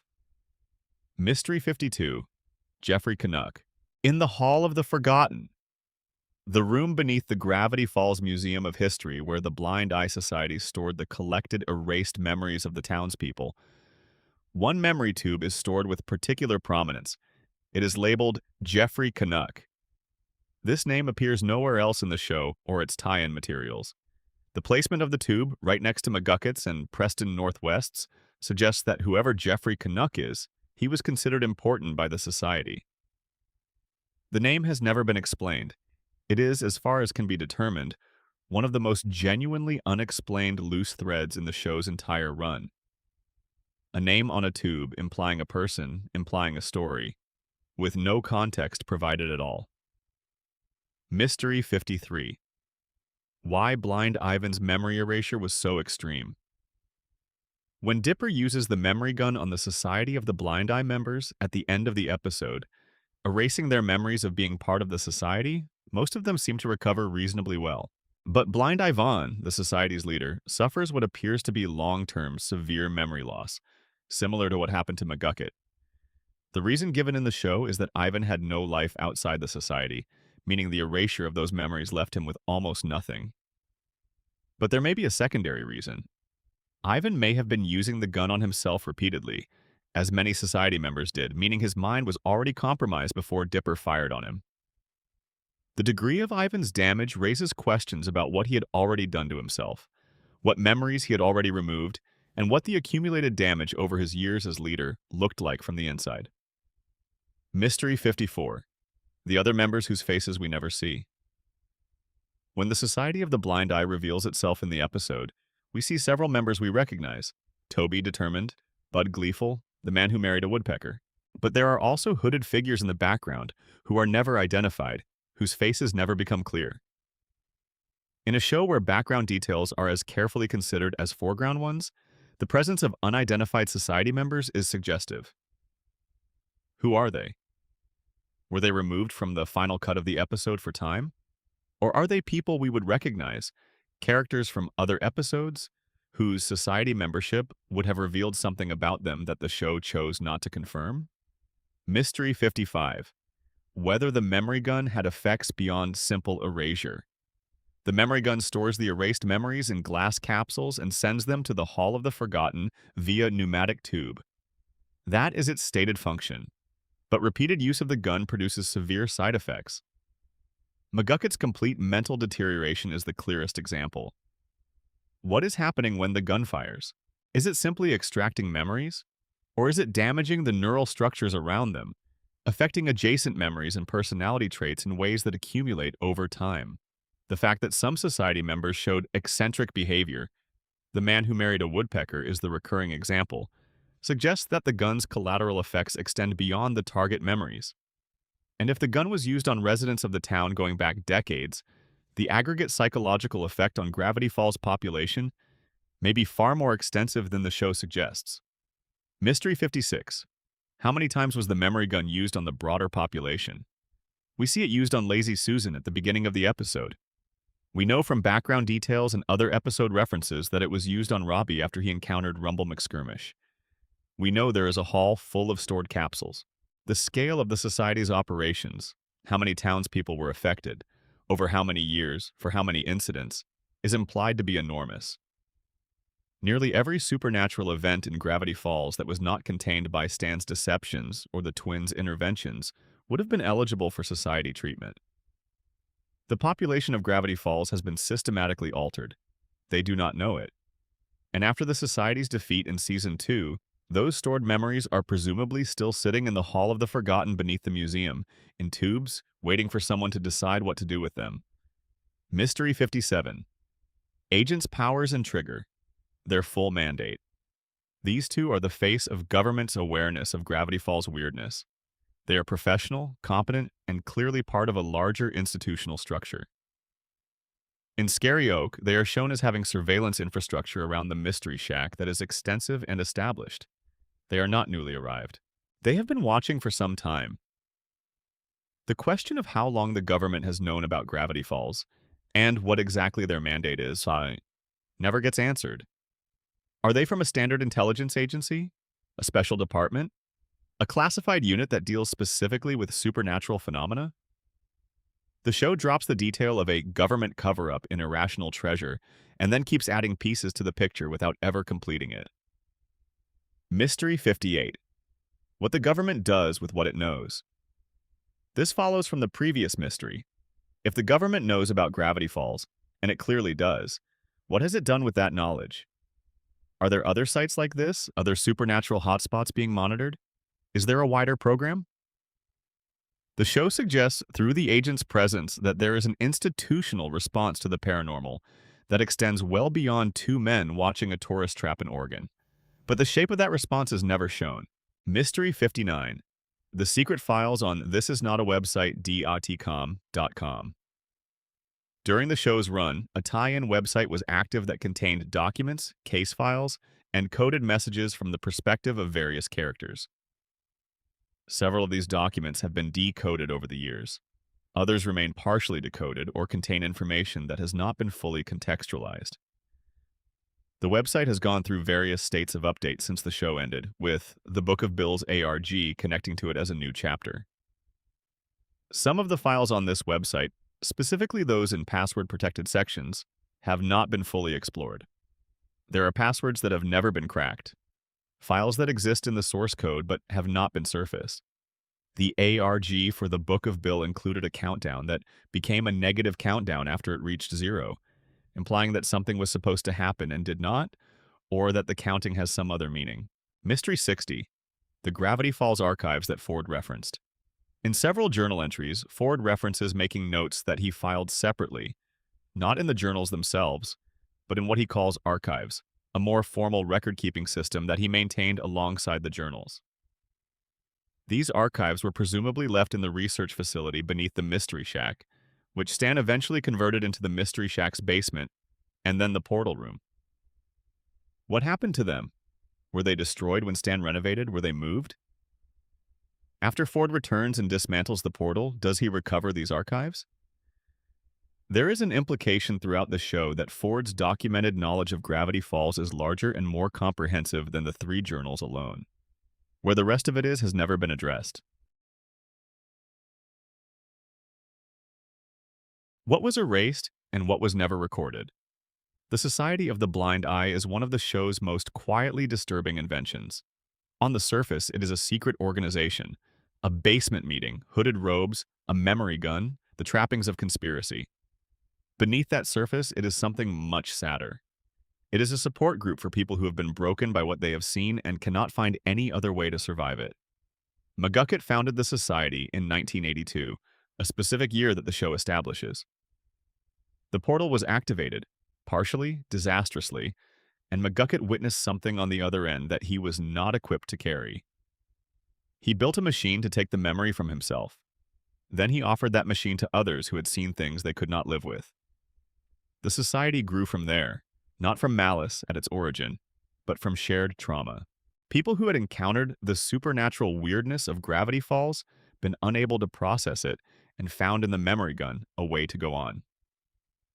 What happened over the following decades is the corruption of that original purpose. The organization that began as a mutual aid society for the traumatized became a suppression apparatus. They were not just erasing their own memories, they were erasing other people's memories. People who had seen things that the society decided they should not be allowed to remember. This is a massive and unremarked upon civil rights violation within the show's world, treated with the horror it deserves in the episode that reveals it, and never fully reckoned with in the show's resolution. The society was disbanded. Its members had their memories restored. But the decades of unauthorized memory erasure, all the people across Gravity Falls who are walking around with holes in their personal histories, gaps they cannot explain and have learned to step around, that damage was not undone. Jeffrey Canuck. The name appears on a memory tube in the Hall of Forgotten, which is the room where the society stored the extracted memories it did not destroy. The tube is labeled with his name. We see it. We are shown it clearly enough to register it as a detail. The show never references it again. There is no character named Jeffrey Canuck.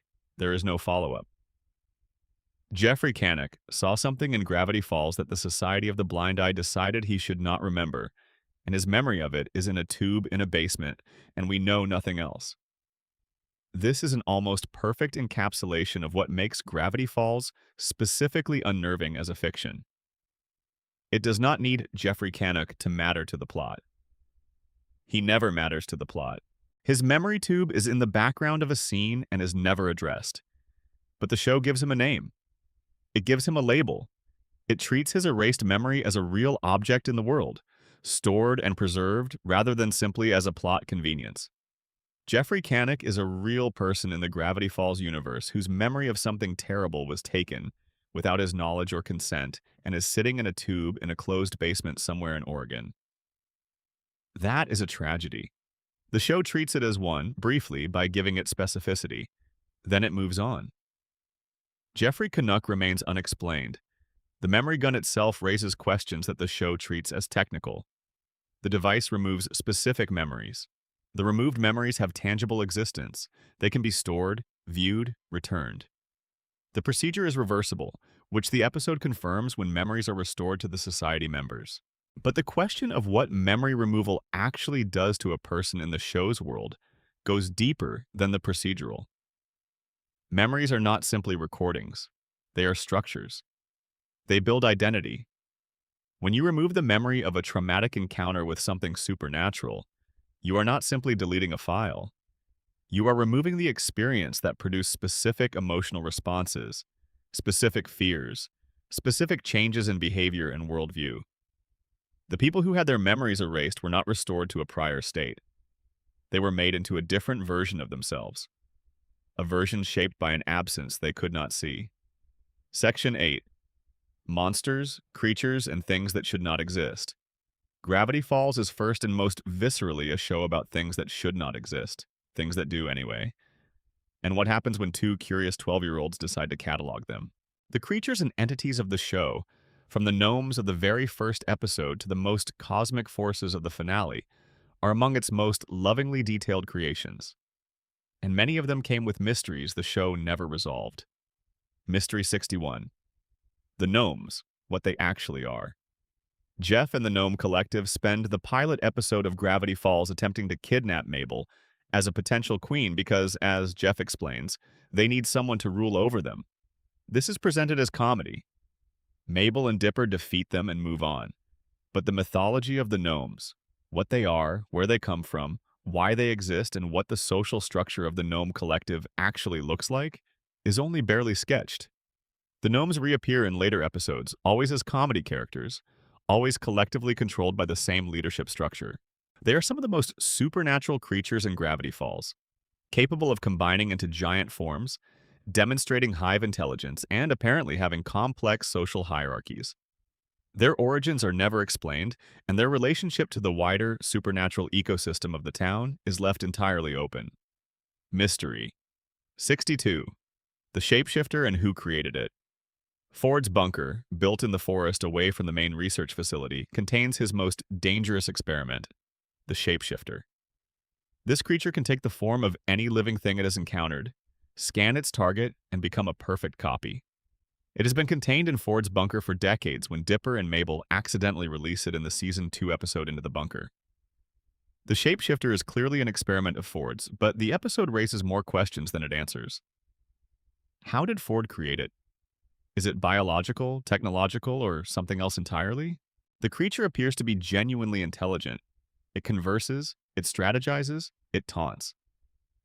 Was it created with consciousness, or did consciousness emerge in it over the decades of isolation? And after Dipper manages to trap it in the bunker again, what eventually becomes of it? Does it still sit there in the forest, waiting in the dark? Mystery 63. The multi-bear and the nature of his domain. In Dipper vs. Manliness, Dipper encounters the multi-bear, a creature with multiple bear heads arranged on a single body, who lives in a mountain cave and is treated with reverence by the Manotors as an ultimate challenge. The multi-bear turns out to love Icelandic pop music, which is charming. But the multi-bear is also fundamentally inexplicable. What is it? How did it come to exist? Is it a naturally occurring creature in the ecology of supernatural gravity falls, or is it something else, something that happened, something that was made? Its mountain domain, its status in the Manotor mythology, and its connection to the wider supernatural world of the show are completely unaddressed. Mystery 64. The Summerween Trickster's full origin. The Summerween Trickster, the massive candy-hungry monster of the Summerween episode, is revealed at the end of the episode to be composed of discarded candy that children rejected.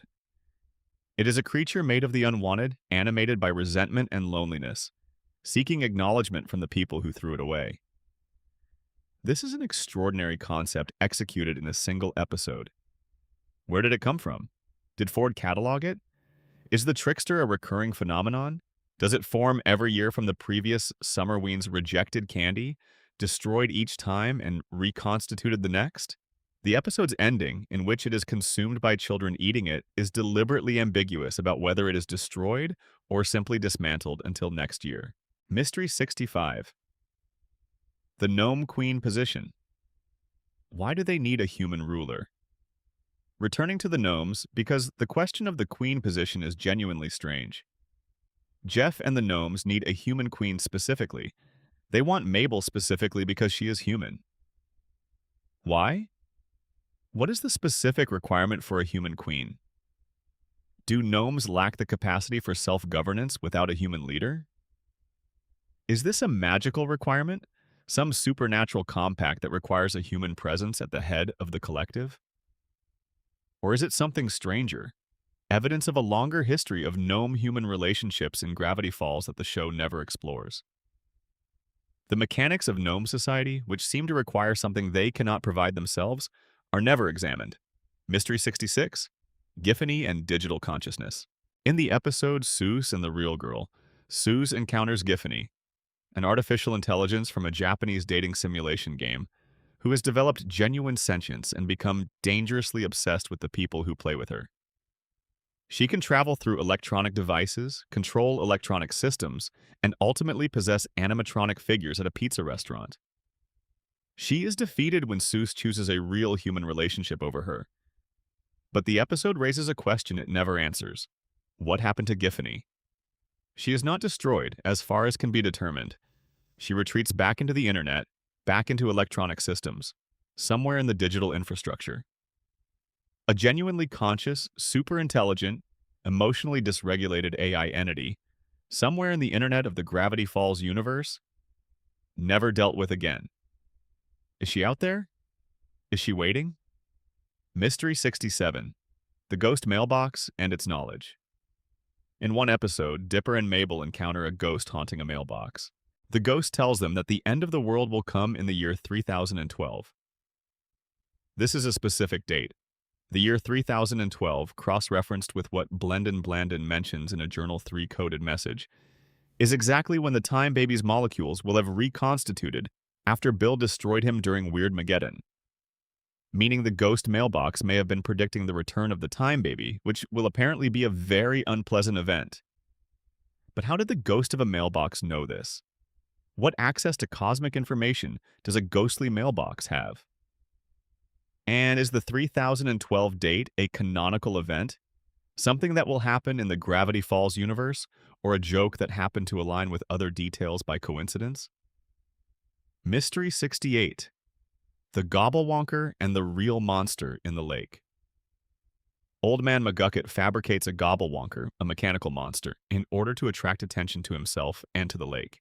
But the twist of the Legend of the Gobblewonker episode is that there is a real monster in Lake Gravity Falls. A real creature, ancient and enormous, living in the depths.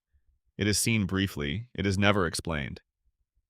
Ford presumably cataloged it at some point, but nothing in the journals addresses this specific creature in a way that has been definitively decoded. What is it? Where did it come from? Is it one creature or a population of creatures? The real Gobblewonker is one of the show's oldest unexplained entities. Mystery 69. The Deer God of the Golf Course. In the Golf War episode, the golf course gnome-adjacent creatures, the Lilliputians, have their own complex society and dispute. Within that episode, there are background details suggesting a mythology around a deer god that the Lilliputians reference but that the episode never develops. Ford's journal has minimal coverage of the Lilliputians, suggesting either that Ford documented them and those notes were lost, or that he considered them too minor to catalog extensively. The deer god reference specifically a figure in what appears to be a genuine Lilliputian religious tradition is one of those background details that implies a depth that was never shown. Mystery 70. The totem creatures and what they protect. Throughout Gravity Falls, there are carved totem figures, both indigenous in origin and of ambiguous origin, scattered through the landscape. Some of these appear in journal entries as protective or dangerous. The show uses them atmospherically without explaining the belief systems or histories that created them, which returns us to the broader absence of indigenous history in the show. The totems exist. They are clearly meaningful. Their meaning is never given to us. Creatures at the edge of the map. The world of Gravity Falls is populated by monsters, and the monsters are not decoration. Each of the creatures Ford documented represents a genuine question about the nature of a universe where the laws of reality are locally suspended. What does it mean for something like the shapeshifter to exist? What does it mean for a digital consciousness to persist and develop as Giffany does? What does it mean for an entity like Bill Cipher to be the most powerful being in the show's cosmology, and for the creatures of Gravity Falls to exist in its shadow, without mostly any awareness of that shadow? The shapeshifter is one of the most genuinely terrifying things the show produced. An entity that has no natural form, that began as something, and at some point lost or abandoned the ability to be that original thing, now exists as pure mimicry. It can be anything it has seen. It spent time in Ford's underground bunker being studied, and in that time it saw Ford repeatedly and presumably many of the other things Ford brought to the facility.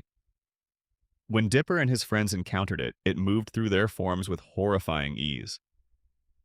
It wore Dipper's face and voice and mannerisms accurately enough to nearly fool people who know him well. The question of what the shapeshifter wants, beyond escape and what it would do with freedom, is one the show deliberately does not answer. In confinement, it is a monster. In freedom, it would be something harder to categorize. The gnomes are presented as comic antagonists in the show's first episode, and then mostly as background texture thereafter. But the gnome civilization, and it is a civilization, with hierarchy and communication and collective decision-making and apparently centuries of tradition, raises questions the show's comic treatment never addresses. They need a human queen. Specifically, they need a human woman to lead their organization. This is not presented as a kidnapping in the gnomes' own understanding. They are looking for a queen, which implies that at some point in gnome history, there was a queen, or at least the concept of one, derived from human interaction. When did gnomes begin interacting with humans? When did the idea of a human queen enter gnome culture? What does the queen actually do in gnome society beyond exist as a figurehead? Jeff, the gnome who serves as the primary communicator in the pilot, is clearly a bureaucratic personality, organized and procedurally minded. The gnome civilization is organized. Around what, exactly? The show treats them as a joke.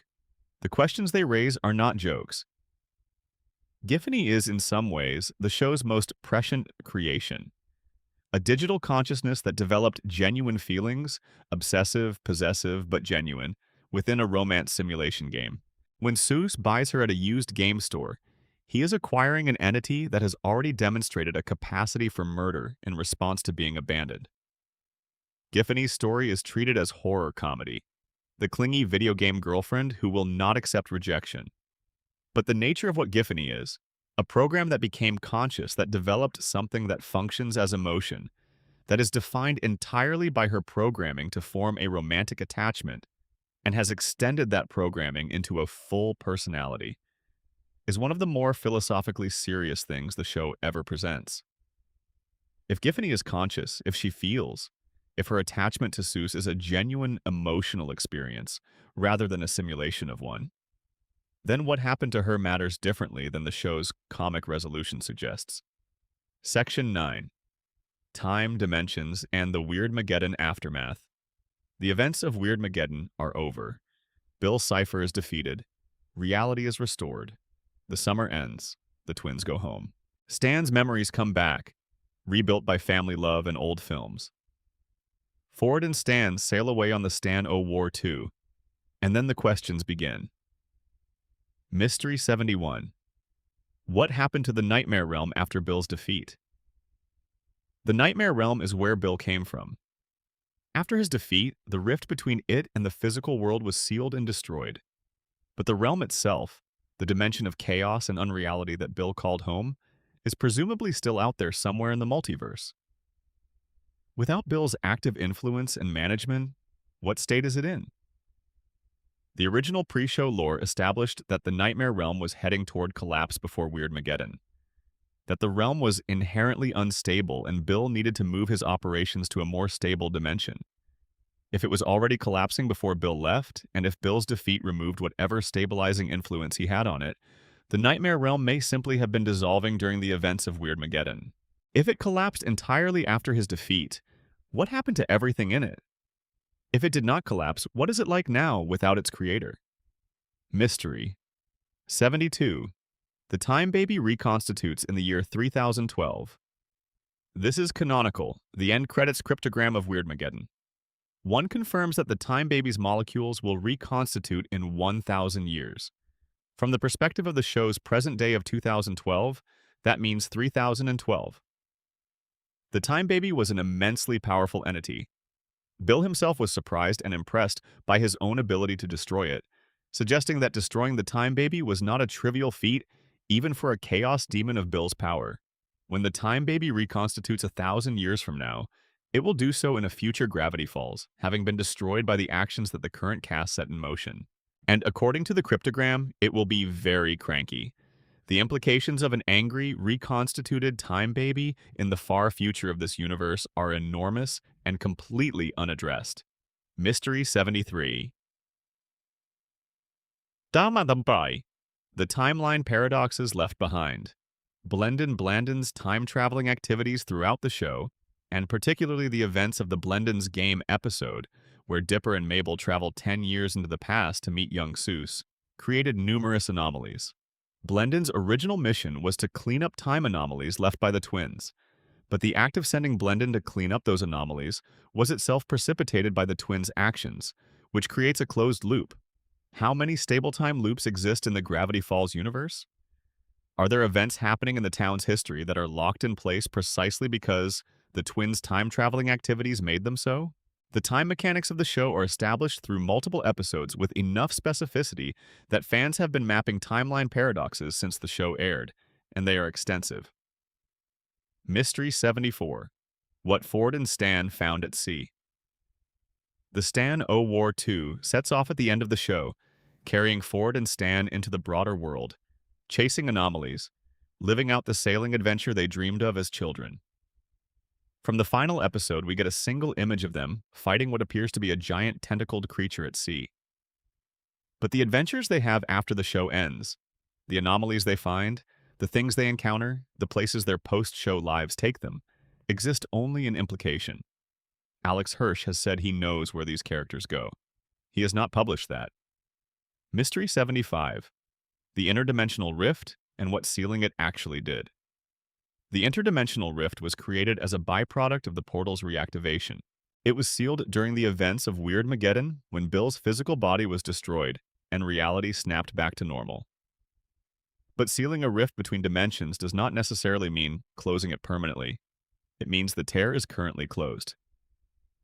The weak point in the dimensional barrier that made Gravity Falls a supernatural hotspot, the thing Ford theorized was the source of all the weirdness, has presumably not been eliminated. It has just been quieted, sealed over. How permanent is that seal?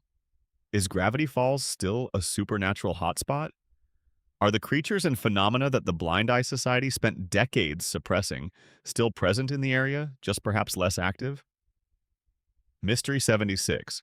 Whether Bill is actually contained. The Book of Bill, released in 2024, makes clear that Bill is in the Theraprism, a containment and rehabilitation facility outside of space and time. He is aware, active, and looking for a way out.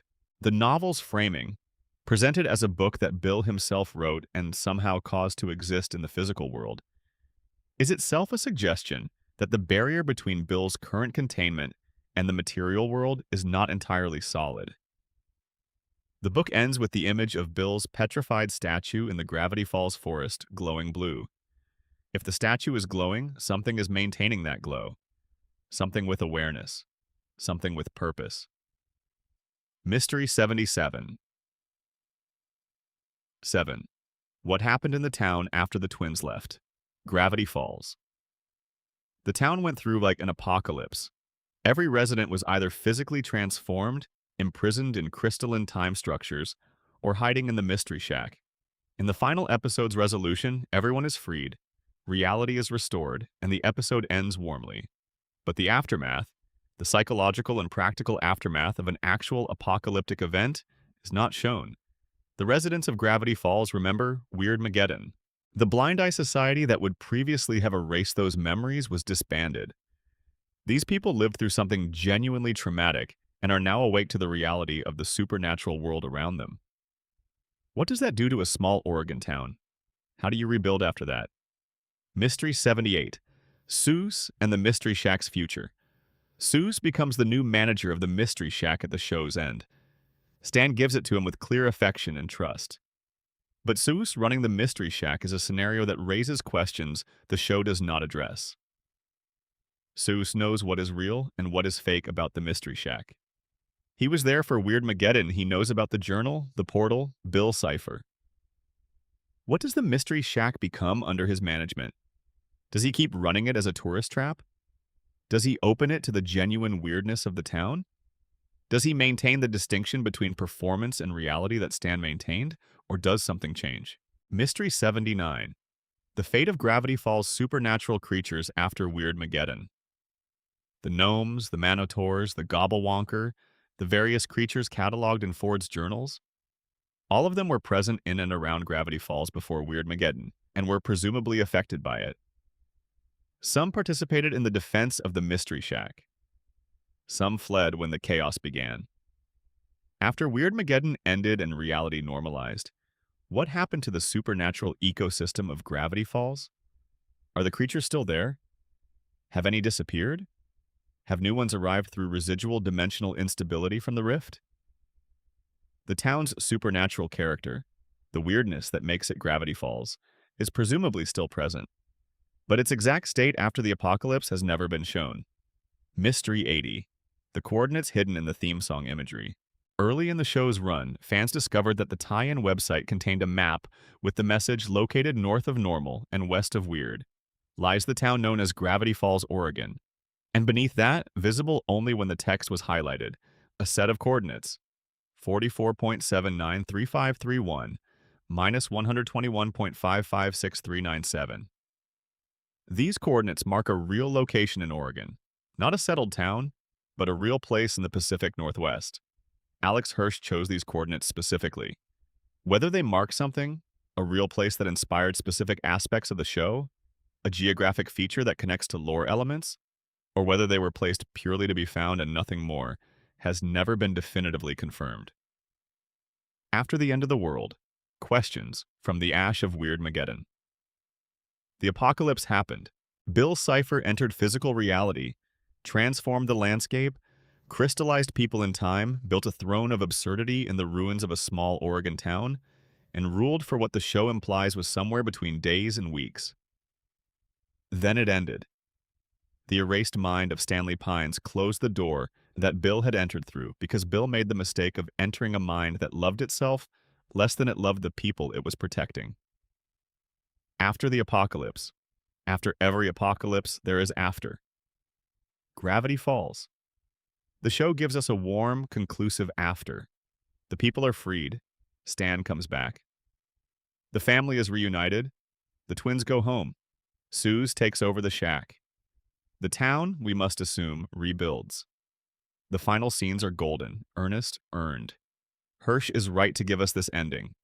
The show needed to close on love and not on horror, but the questions do not leave simply because the ending is warm.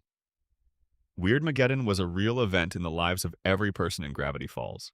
Every resident was physically transformed, imprisoned, or hiding. Every resident, when it ended, had a memory of what happened, because the Blind Eye Society was gone, because there was no one left to erase anything, because the apocalypse happened in full public view and was survived by enough people to be collectively remembered. Gravity Falls after Weirdmageddon is a community of people who share a specific, extraordinary trauma. They were there. They remember. They went through it together and survived together. This creates a social bond that is unlike anything a normal community shares. What do you do with that? How does it change the town? The fate of the Nightmare Realm is one of the more technically complex questions the show leaves open. Bill's defeat removed his consciousness from the physical world.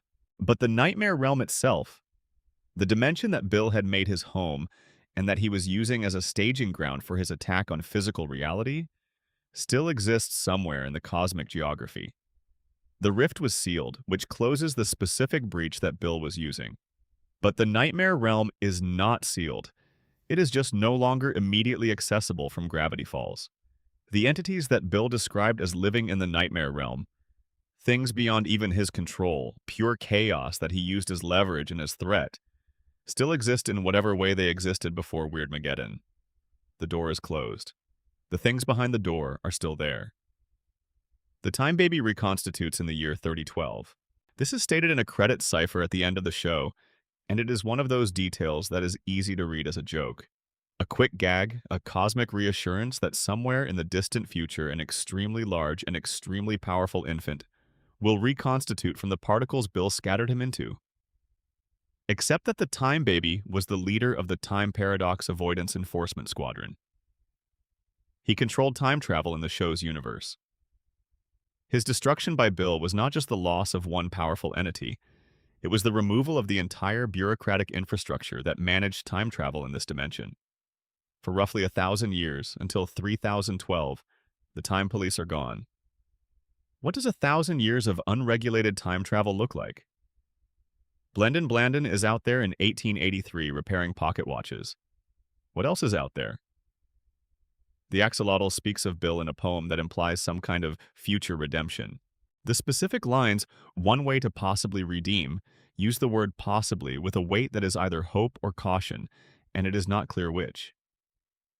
If the axolotl, who exists at a cosmic scale far beyond Bill, is leaving open the possibility of Bill's rehabilitation, what does that mean for the containment in the theraprism? Is the theraprism punishment, or is it therapy? If it is therapy, if the goal of containing Bill is not to imprison him forever, but to change him in some way, then the book of Bill's framing of Bill as aware and active and looking for a way out becomes something more complicated than simply a villain in a box. It becomes a story that is not over. Section 10. The Deepest Codes. Cryptograms, RGs, and Creator Secrets. Everything in Gravity Falls is a puzzle. The show was designed to be decoded, literally, algorithmically decoded, with mathematical ciphers yielding words that expanded the story beyond its surface. And beneath the ciphers that have been solved, there are layers that remain stubbornly uncracked or ambiguously interpreted. Mystery 81. The complete combined cipher at the end of Gideon Rises. The Season 1 finale, Gideon Rises, ends with a multi-layered cipher that requires 3 separate decoding steps: a 1Z26, then Atbash, then Caesar, applied in sequence.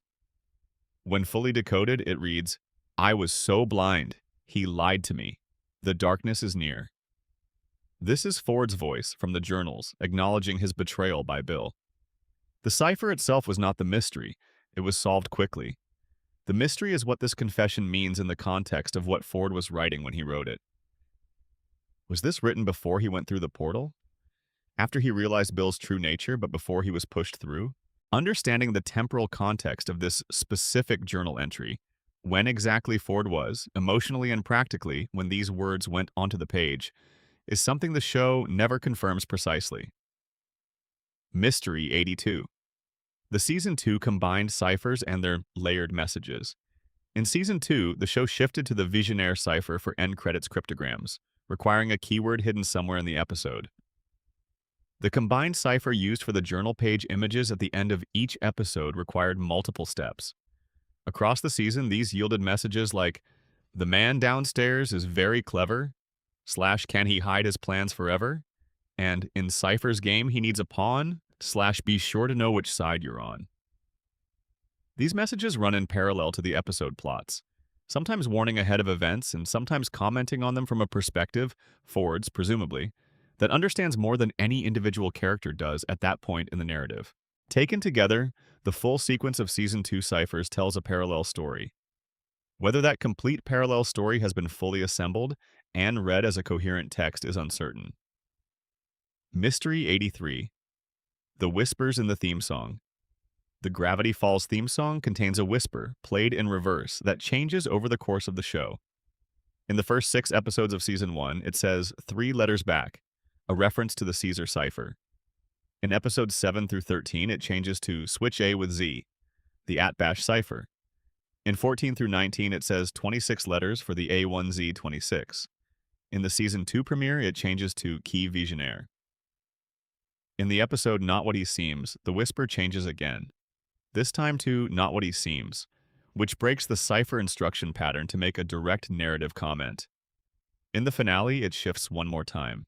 The complete sequence of whisper changes, mapped against the episode narrative, reads like a gradual revelation. The theme song itself is a cipher for the structure of the show's mysteries. Mystery 84. The ARG websites and what remains active. The show was supported by a network of alternate reality game websites. This Is Not a Website.icom.com being the most prominent, that contained puzzle elements, lore documents, coded messages, and interactive features. Some of these sites went dark after the show ended. Others remained active and were updated in connection with the Book of Bill's release in 2024. As of early 2026, there are still areas of these websites that are password protected, sections whose content has not been publicly decoded, and a countdown on this is notawebsite.com that went negative after its 0 point without any obvious resolution. Whether these represent genuine content waiting to be unlocked or are ARG red herrings is itself a mystery. Mystery 85. The number 618 and Alex Hirsch's personal cipher. The number 618 appears throughout Gravity Falls with remarkable frequency. In the address of the Mystery Shack, 618 Gopher Road, in background details of episodes, in the day counter visible in McGuckett's memory, in the theme song imagery. 618 is Alex Hirsch's birthday, June 18th. He inserted this number as a personal signature throughout the show. But beyond being a creator signature, some fans have argued that the number's specific placements form a pattern. That when you map every 618 occurrence against the episodes it appears in, the sequence points to something. Whether this is a genuine hidden structure or an example of the human tendency to find patterns in meaningfully distributed occurrences is itself the question. Mystery 86. Ford's lost years and the gap in the journals. The journals, as they are written, cover certain periods in detail and skip others. There are temporal gaps, particularly in the later sections of Journal 3 when events were accelerating. Ford's documentation became less methodical as his relationship with Bill deepened and his isolation from other humans increased. The question of what happened in the years that are only sketchily covered, what Ford discovered and documented incompletely, what he experienced but did not write down because he was becoming increasingly controlled by his partnership with Bill, is a gap in the record that no amount of cipher solving can fill, because the information simply was not put in the journals. Mystery 87. The Cipher Hunt Statue and the Real-World Lore. After the show ended in 2016, Alex Hirsch launched the Cipher Hunt, a worldwide ARG treasure hunt with a real Bill Cipher statue as the prize. Fans solved complex clues and puzzles across multiple continents, eventually locating the statue in the woods of Oregon. The statue was contested, briefly confiscated by police over a dispute, eventually relocated to Confusion Hill, the real inspiration for the Mystery Shack, and given a new hat after an earlier one was stolen. The Cipher Hunt itself expanded the show's mythology through the clues it deployed.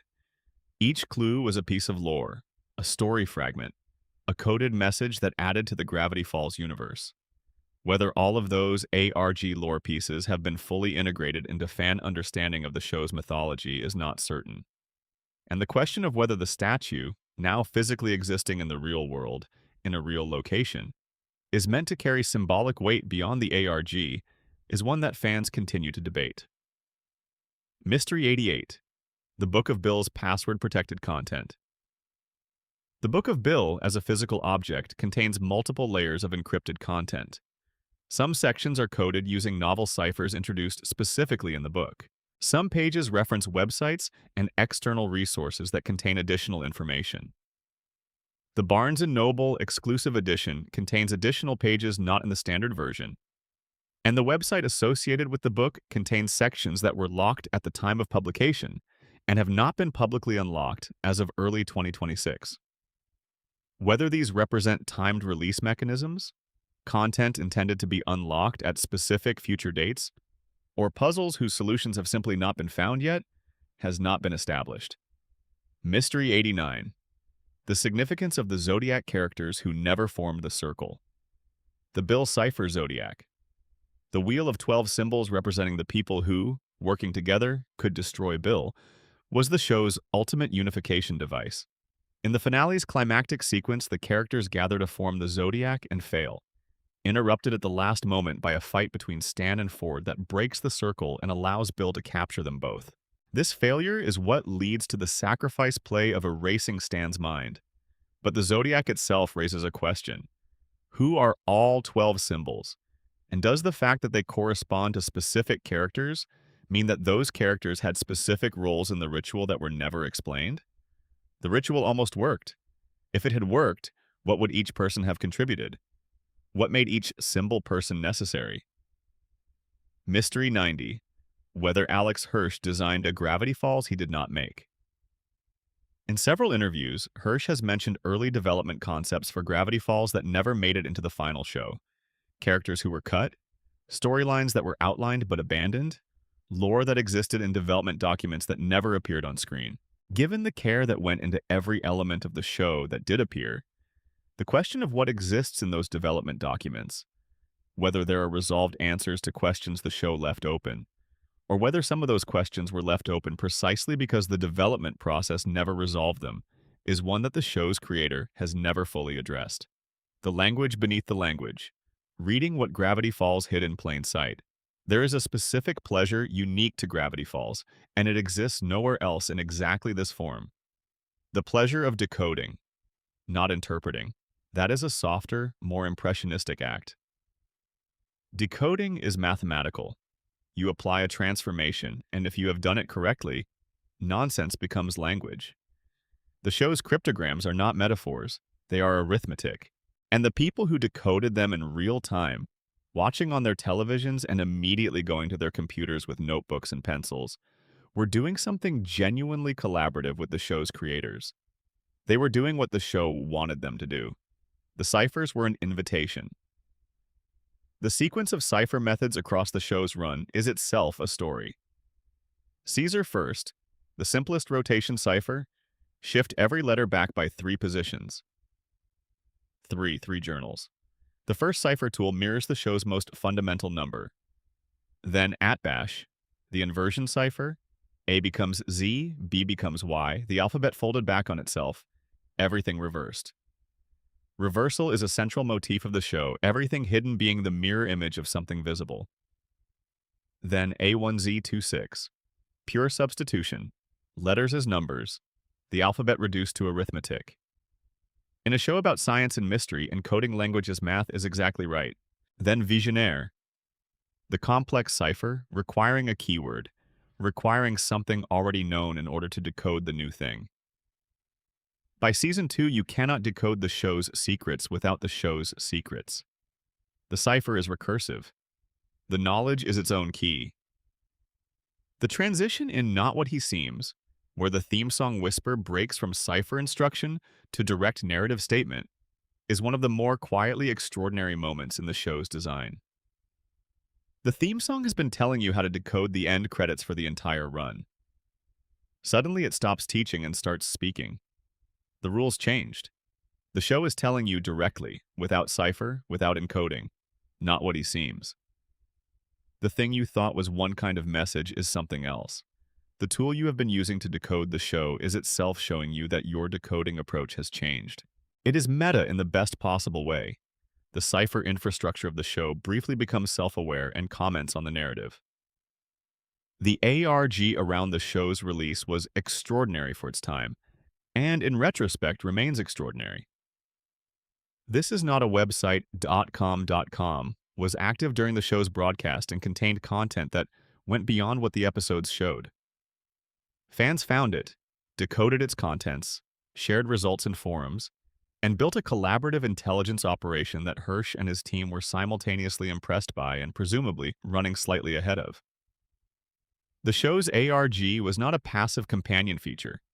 It was an ongoing relationship between creator and audience. Content was added in response to what the community had discovered. Puzzles were revised when they were solved too quickly. The website is still partially active as of early 2026. Specifically, areas that were never fully decoded remain accessible, and sections that were previously locked have not all been opened. Whether these are placeholder content that lost its maintenance when the show ended, or genuine outstanding puzzles, is itself the question. The real-world coordinates, 44.793531 minus 121.556397, point to a location in Central Oregon, in the vicinity of the Cascade Range. The area is heavily forested, geologically active, genuinely strange, in the way that specific parts of the Pacific Northwest are genuinely strange. If you go to those coordinates, you find wilderness. You find the kind of dense, old-growth landscape that is as close to the visual language of Gravity Falls as the real world can produce. Whether Hirsch chose those coordinates because they were geographically resonant with the show's aesthetic, because they mark a real place he visited or has a personal connection to, or for some more deliberate lore-related reason, has never been confirmed. The coordinates exist. They point somewhere specific. What that means is what it means. The Gravity Falls Cipher Hunt of 2016 deserves its own chapter in the history of fan-creator collaborative ARGs. Hirsch hid a real, physical Bill Cipher statue, a 6-foot stone triangle with a painted eye, in a secret location and sent fans on a worldwide hunt to find it, with clues deployed across social media, cryptic websites, and physical dead drops across multiple countries.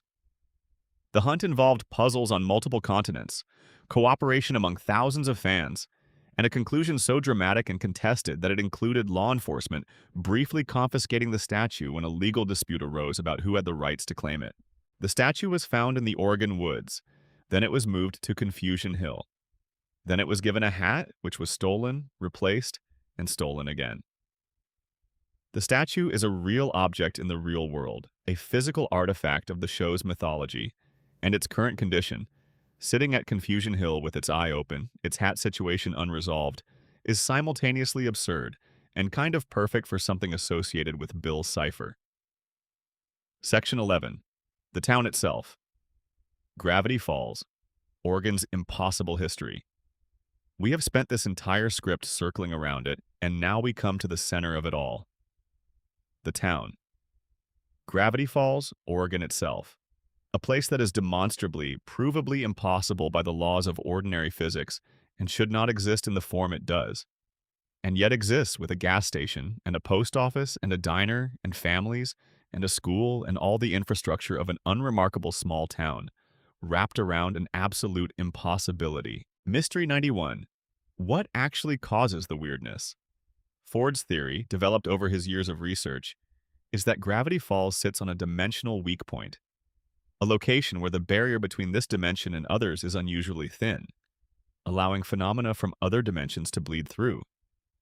This explains the presence of supernatural creatures. It explains the anomalous geography. It explains why Bill was able to identify this location as the optimal portal site. But it does not explain why the dimensional barrier is thin here specifically. What is special about this location? Is it geology? Geography?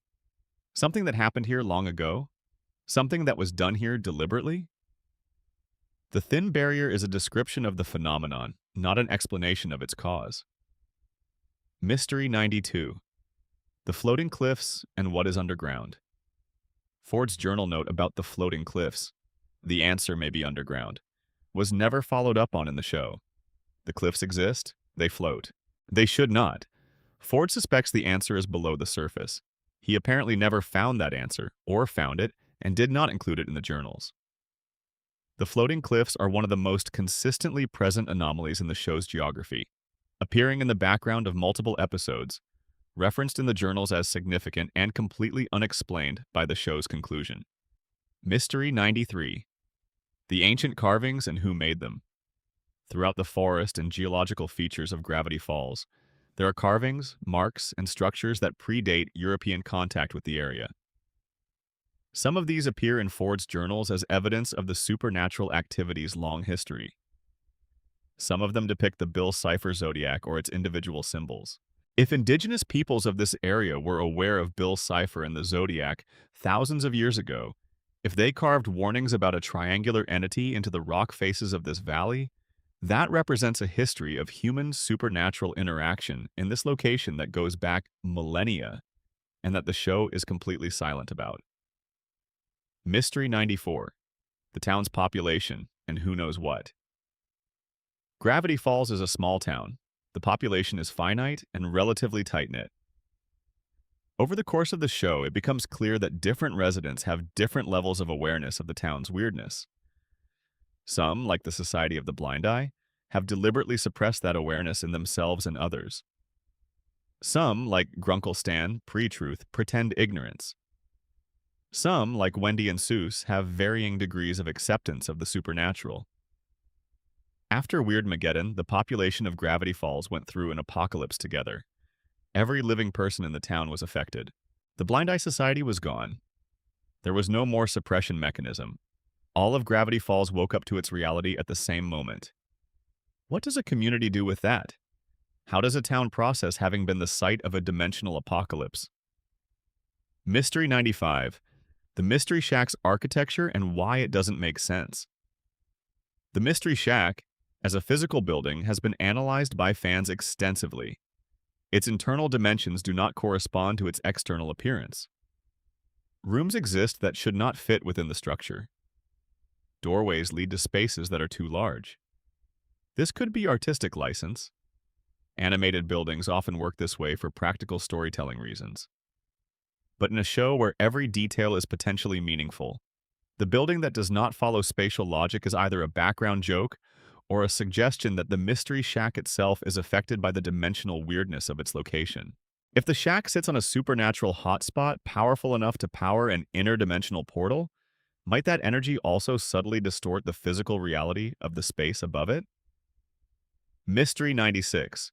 Whether Gravity Falls can ever be truly normal. After Weirdmageddon, after the rift is sealed, after the Society of the Blind Eye is gone and the town's residents are awake to their reality, can Gravity Falls return to a baseline of ordinary? Or is the weirdness structural, geological, cosmic, something so fundamental to what this place is that ordinary will simply never apply here? Ford's theory that the dimensional weakness is the source of everything suggests that as long as the weakness exists, the weirdness persists. You could seal the rift and suppress the awareness and erase the memories, and things would still happen in Gravity Falls that do not happen elsewhere because the dimensional barrier is still thin. The town is what it is. The weirdness is not a problem to be solved. It is an address. Mystery 97. The supernatural creature ecology and whether it is stable. In the show's world, Gravity Falls has an ecosystem of supernatural creatures: gnomes, manitors, the thing in the lake, the creatures that came through the forest. This ecosystem has presumably been stable for a long time, existing alongside the human population of the town in a state of near ignorance. After Weirdmageddon disrupted everything, after the dimensional barrier was cracked open and then resealed, is that ecosystem still stable? Are the same creatures in the same proportions, filling the same ecological niches? Or has the cataclysm changed the supernatural wildlife of the area? Mystery 98. The history of the Corduroy family. Wendy Corduroy is one of the show's most beloved secondary characters. She is presented as the daughter of manly Dan Corduroy, a lumberjack of legendary physical capability, and is part of a family that has clearly been in Gravity Falls for generations. The revelation that the ghost of Northwest Manor was Archibald Corduroy, a direct ancestor of Wendy's, suggests that the Corduroys have been in this valley since its earliest European settlement and have been entangled with the supernatural history of the place from the beginning. Wendy herself is remarkably untroubled by supernatural events, responding to even extraordinary situations with a studied cool. Is this a personality trait or a cultivated Corduroy family skill? A multi-generational adaptation to living in Gravity Falls? The Corduroy history, suggested by the show and never explored, is one of the most tantalizing unwritten backstories in the universe. Mystery 99. The hospital and other institutions of the town. Gravity Falls has a hospital, a school, a police department, a museum of history, various civic institutions. These all exist in a town that the Blind Eye Society was actively managing in terms of supernatural incident response. The question of how institutions function in a place where their patients and students and citizens regularly experience things that cannot be explained, and where an active covert organization was systematically suppressing awareness of those experiences, is one of the stranger background details of the show's world. Were there Blind Eye Society members working in the hospital? The school? How did they handle children who came home from encounters with the supernatural and tried to tell adults? What protocols existed? The Blind Eye Society was more than a basement meeting room with a memory gun. It was, presumably, a distributed network of management across the town's institutions. Mystery 100. Why this summer specifically? Gravity Falls has been weird for as long as anyone can remember. Ford arrived decades ago. The Blind Eye Society has been operating since 1982. Supernatural incidents have been happening and being suppressed for generations. And yet, it is the summer of 2012, Dipper and Mabel's summer, when everything comes to a head. Ford comes back through the portal. Weirdmageddon occurs. Bill is defeated. Why this summer? The in-show answer involves the journals, the portal, Stan's 30 years of work. But at a more fundamental level, why were the children of Alex Hirsch's imagination the ones who were there for it? Was the summer of 2012 always fated to be when this happened, or was it contingent? Did it happen in 2012 specifically because of the specific people who were present? The town itself, examined more closely than it was ever meant to be. Oregon is a real state. The Pacific Northwest is a real region. And the landscapes of Gravity Falls, the heavy pine forests, the mountain geography, the mist-heavy mornings, the feeling of being very small in a very large and not entirely friendly natural world, draw directly from the real character of the Pacific Northwest, which has always had this quality. The Northwest has its Bigfoot mythology and its weird roadside attractions and its old-growth forests that feel genuinely old, genuinely other, genuinely resistant to the human presence that has been imposed on them. Alex Hirsch spent summers in Piedmont, California with his grandparents.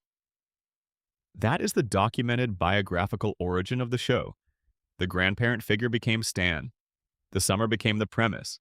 The feeling of being in a place where the adults have secrets and the architecture doesn't quite make sense and the world feels slightly larger and stranger than it does at home became the emotional texture of Gravity Falls. The actual setting was transposed to Oregon for the specific quality of the Pacific Northwest landscape. The mountains, the forest, the geological strangeness of a region sitting on significant seismic and volcanic activity, where the Earth does not sit quietly under you the way it does in more stable geologies. The Mystery Shack is the center, not of the town, it sits on the outskirts, but of the show. Everything passes through it. It is Stan's operation, his livelihood, his cover, and eventually the site of the world's most improbable interdimensional portal. The building should not work spatially. Walk through it with the attention you would give to a real building, and the rooms do not add up. There is a basement that is too large for the foundation. There are hallways that should intersect, but do not. There is a room visible in some shots that is not accessible from any other room shown. The show's crew would say this is standard animation geography. Buildings in animation are not architecturally consistent because they do not need to be. But in a show where everything is potentially meaningful, a building that does not obey spatial rules is either a continuity convenience or a hint. The floating cliffs are visible in the show's background imagery and referenced in Ford's journals with the note that the answer may be underground. Nothing in the show follows up on this. The cliffs float. Ford thought the explanation was geological. He never found it. The cliffs remain floating in the background of the show's landscape, doing something that cliffs should not do, in a valley where the rules of reality are softer than they should be, in a place where an interdimensional portal ran for 30 years beneath a tourist trap. The ancient rock carvings depicting the Bill Cipher zodiac are one of the most quietly stunning implications in the show's mythology. If indigenous peoples of the Pacific Northwest were aware enough of Bill Cipher and his specific nature to carve warning symbols into the rock, if the Bill Cipher zodiac predates Ford's research by millennia, if Ford was not discovering this configuration but rediscovering it, then the history of human supernatural interaction in this valley is vastly older than the show's European descent characters understand.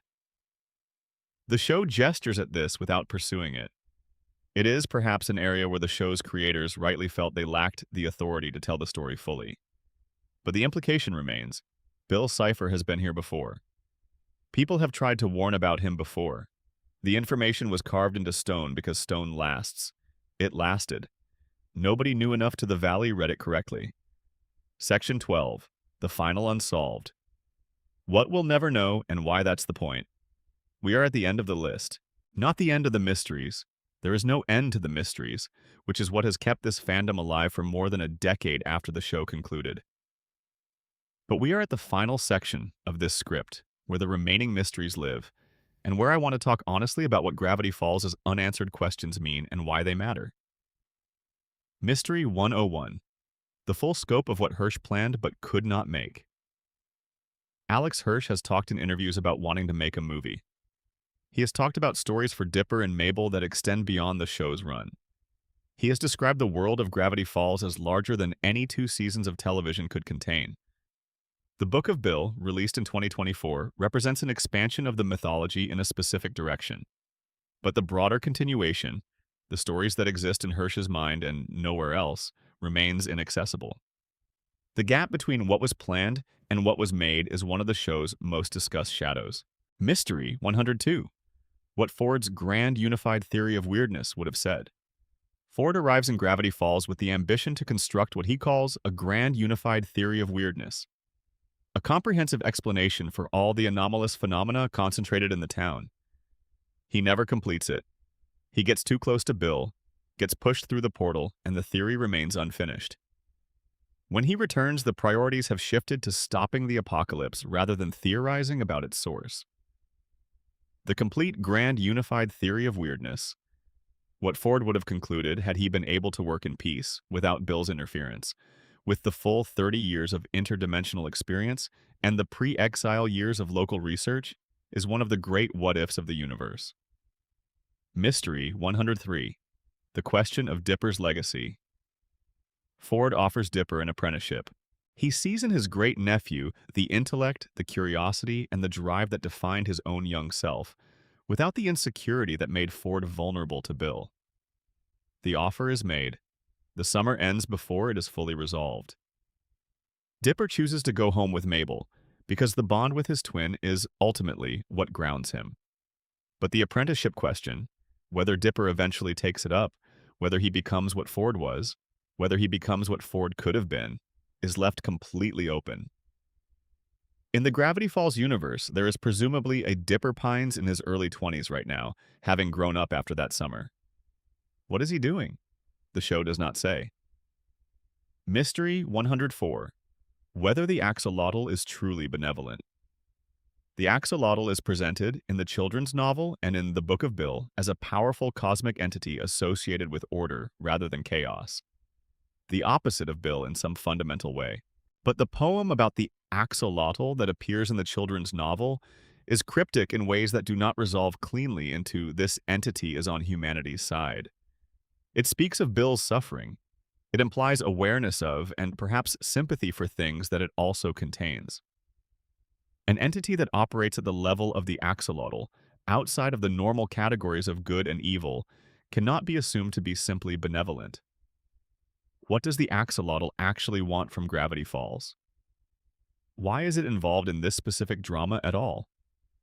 Its motivations are the greatest unknown in the show's cosmic hierarchy. Mystery 105 through 120. The creature questions that never got episodes. Ford's journals contain entries for dozens of creatures that never appeared in the show itself.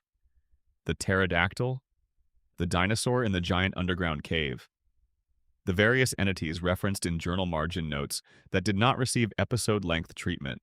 Each of these is a mystery in the most basic sense. What are they? Where do they live? What is their relationship to the supernatural ecosystem of the town? Ford documented them with the care of a scientist who encountered them directly. The show did not have time to show us all of them. They remain pages in a journal that we have never turned to. Mystery 121. The meaning of Gravity Falls as a geographic name. The town is called Gravity Falls. Gravity, the fundamental force that structures physical reality, that holds matter together, that defines the relationship between mass and space-time. Falls, descent, collapse, the inevitable movement downward. A name that sounds, if you think about it too long, less like a place name and more like a description of something that happens there. Something falls in Gravity Falls. Gravity is not what it should be in Gravity Falls. The theme song visualizes this explicitly, with objects and people floating as gravity fails. The name is probably a joke, a pun, a bit of whimsy from the show's creator. But in a show where every detail was considered and nothing was purely accidental, the name of the town carries more weight than it might in any other context. Mystery 122. What Wendy's final summer meant to her. We get Dipper's arc, we get Mabel's arc, we get Stan's arc, Ford's arc, McGucket's arc. Wendy Corduroy's arc across the show is subtler. The 17-year-old working a job she considers boring, discovering depths of courage and capability under supernatural pressure, forming a genuine friendship with twins several years younger than her that she is genuinely changed by. The show ends with Wendy giving Dipper her hat and telling him she will miss him. But what does Wendy take away from the summer? Where does she go from there? She grew up in Gravity Falls, lives there year-round, has always known its strangeness at some level. The summer with Dipper and Mabel was something specific for her. What was it exactly? The show's final glimpse of her does not say. Mystery 123 through 135. The Unresolved Creature Entries from Journal 1. Journal 1 covers the earliest period of Ford's research, when the weirdness of the town was newest to him and his documentation was at its most extensive. Certain entries in Journal 1 reference encounters that are documented only partially, cases where Ford clearly investigated something and ran out of space or ran away before completing the record. These partial entries, a sentence in a sketch, no conclusion, are among the most tantalizing items in the tie-in materials. They describe encounters without outcomes. They begin stories without endings. They are the parts of Gravity Falls' record that were never closed. Mystery 136. The dreams Bill referenced but never showed us. In the Book of Bill, a section describes the dreams of various Gravity Falls characters, as observed by Bill through his dream manipulation abilities. These include Stanford dreaming about a pop quiz asking what he is attracted to, Wendy dreaming about her mother, Dipper having nightmares about a fight between his parents he was not supposed to hear. Each of these is a glimpse into a private inner life that the show itself never directly addressed. What is Ford attracted to, and why does that question haunt his sleep? What happened to Wendy's mother? The show confirms she had one and that she is no longer present in Wendy's life, but never says how or why. What fight did Dipper overhear, and what did it mean to him? These are personal mysteries of the characters, more intimate than the cosmic ones, and they cut just as deep. Mystery 137. The Shapeshifter's Final Form. When the shapeshifter is recontained at the end of Into the Bunker, it is locked in a chamber in Ford's underground facility, isolated from the rest of the world. Its last visible form in the episode is a copy of Dipper. It spent the episode impersonating him, wearing his face, and had to be driven back into containment before Dipper could convince his companions he was real. The question of what form the shapeshifter defaults to when it is not copying anything, its natural state, if it has one, is never addressed. Does it remember what it originally looked like from before Ford made it? Does it have an original shape? Or has it spent so long copying that its true form is simply whatever was most recently useful? Mystery 138. The full extent of Pacifica's supernatural heritage. The Book of Bill reveals that Archibald Corduroy, in the afterlife, has friendly chats with Pacifica in her dreams. Whether this is a benevolent haunting or a warning is unclear, but the implication that Pacifica has a supernatural relationship with her family's history, that she is, in some way, connected to the weirdness of Gravity Falls through blood rather than merely through proximity, is one of the most intriguing post-show lore details. If Archibald can reach her in dreams, who else can? And what does the Northwest family's long history of supernatural dealings mean for the generation of Northwests who chose differently? Mystery 139. Why Alex Hirsch ended the show when he did. This is a meta-mystery, but a genuine one. Gravity Falls ended because Hirsch chose to end it. He went to Disney and put last season in his contract before writing a single episode of Season 2. He has explained this as a desire to tell a complete story, to not let the show run until it lost quality or meaning. But fans who love the show as deeply as its most devoted viewers do often read more into the ending, a sense that Hirsch had a specific destination in mind and reached it, that there was a point the story was always traveling toward, and that he knew when he arrived. What was that point? Was it purely narrative? The defeat of Bill? The reunion of the Pines brothers? Was it personal? Something Hirsch needed to work out about his own childhood and his twin sister and the summers that shaped him? The show is, underneath all the ciphers and monsters and cosmic horror, a very personal piece of work. Its ending reflects something that its creator needed to say. We can interpret that. We cannot know it exactly. Mystery 140. The question of whether Gravity Falls is done. As of early 2026, Alex Hirsch has not formally announced a continuation of Gravity Falls as a television series. The Book of Bill in 2024 expanded the mythology and was received with enormous enthusiasm. The ARG surrounding its release generated active fan engagement. There are, as has been discussed throughout this script, unresolved elements, open questions, deliberate loose ends that seem designed to be picked back up. The conversation about whether Gravity Falls will return, in what form, for what audience, with what story, is ongoing. Hirsch has been careful about making promises, but the Book of Bill was not the work of someone who considers this world closed. Mystery 141 through 160. The mysteries in the background. These last 20 I will give you as a list because they are real. They are genuine mysteries, and they live in the most unassuming places. The license plate on Seuss's truck. The wallpaper behind the Mystery Shack's counter that changes between shots in specific episodes. The poem written on the inside cover of Journal 3 that has never been fully decoded in its original hand. The photograph in the background of the mayor's office that shows a face no one has been able to identify. The gnome who appears in the background of the Season 1 finale, who is not wearing the standard gnome uniform. The sound file that plays when you run the theme song through a spectrographic analyzer, which yields an image. The stars above Gravity Falls in the night scenes, which do not correspond to any real configuration visible from Oregon.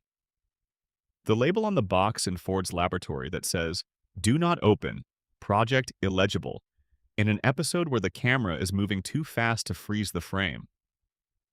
The treehouse in the distance of multiple outdoor scenes that no episode ever enters. The coordinates in the show's tie-in materials that don't match the ones on the website. The name on the engraving at the base of the Northwest family crest. Too small to read without extreme magnification, which is not the name you'd expect. The writing on the back of the painting in Stan's living room.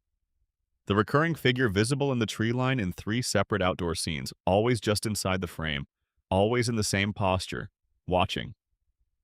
The first page of Journal 1, which in certain lighting conditions, reveals a watermark that has been discussed in fan communities for years without consensus. The name Jeffrey Canuck on a memory tube. Unexplained, alone. The blue glow of a petrified triangle in the forest of a small town in Oregon. Each of these is a door. Some of them open into rooms. Some of them open into other doors. A few of them, maybe, are walls painted to look like doors. There to be found, to be turned around in your hands, to generate exactly the kind of wondering that keeps a story alive. Gravity Falls is not a show with unanswered questions. It is a show that understands that the right questions are more alive than any answer could make them. Alex Hirsch built a mystery box knowing that the most devoted fans would not just rattle it, they would take it apart, re-examine every seam, decode every surface, measure the inside against the outside, and spend years working out the difference.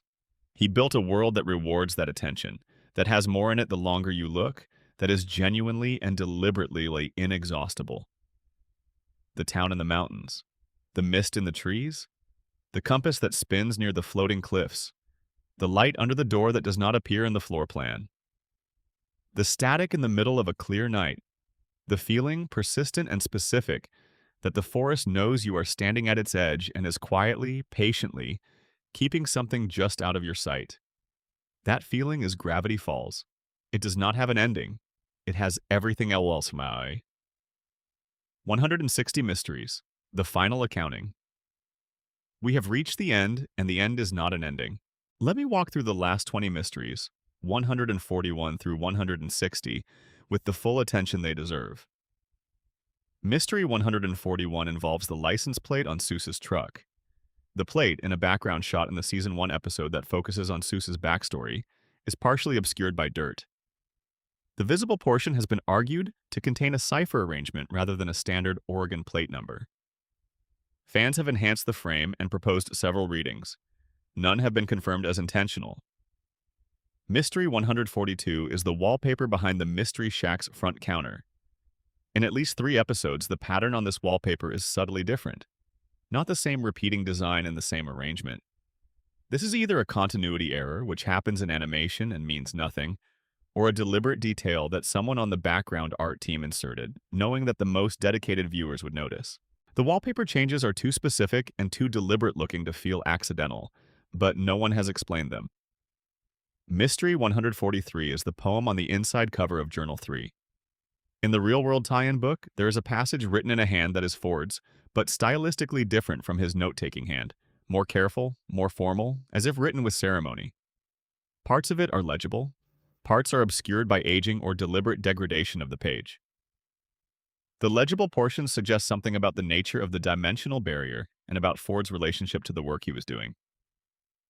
The obscured portions have never been recovered through standard image enhancement.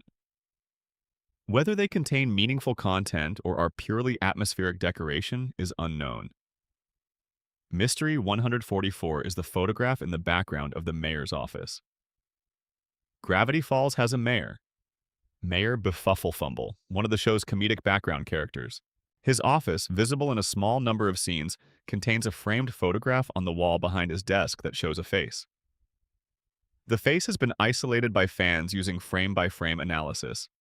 It does not clearly match any named character. It is a real face, specific enough to be intentional. Whose it is and why it is in the mayor's office, nobody has established. Mystery 145 is the out-of-uniform gnome. In the Season 1 finale, during a crowd scene involving the various supernatural creatures of Gravity Falls, a gnome appears in the background who is not wearing the standard gnome uniform.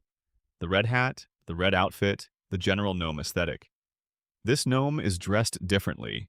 Given that gnome society appears to be extremely uniform, Jeff and his colleagues present a consistent visual identity.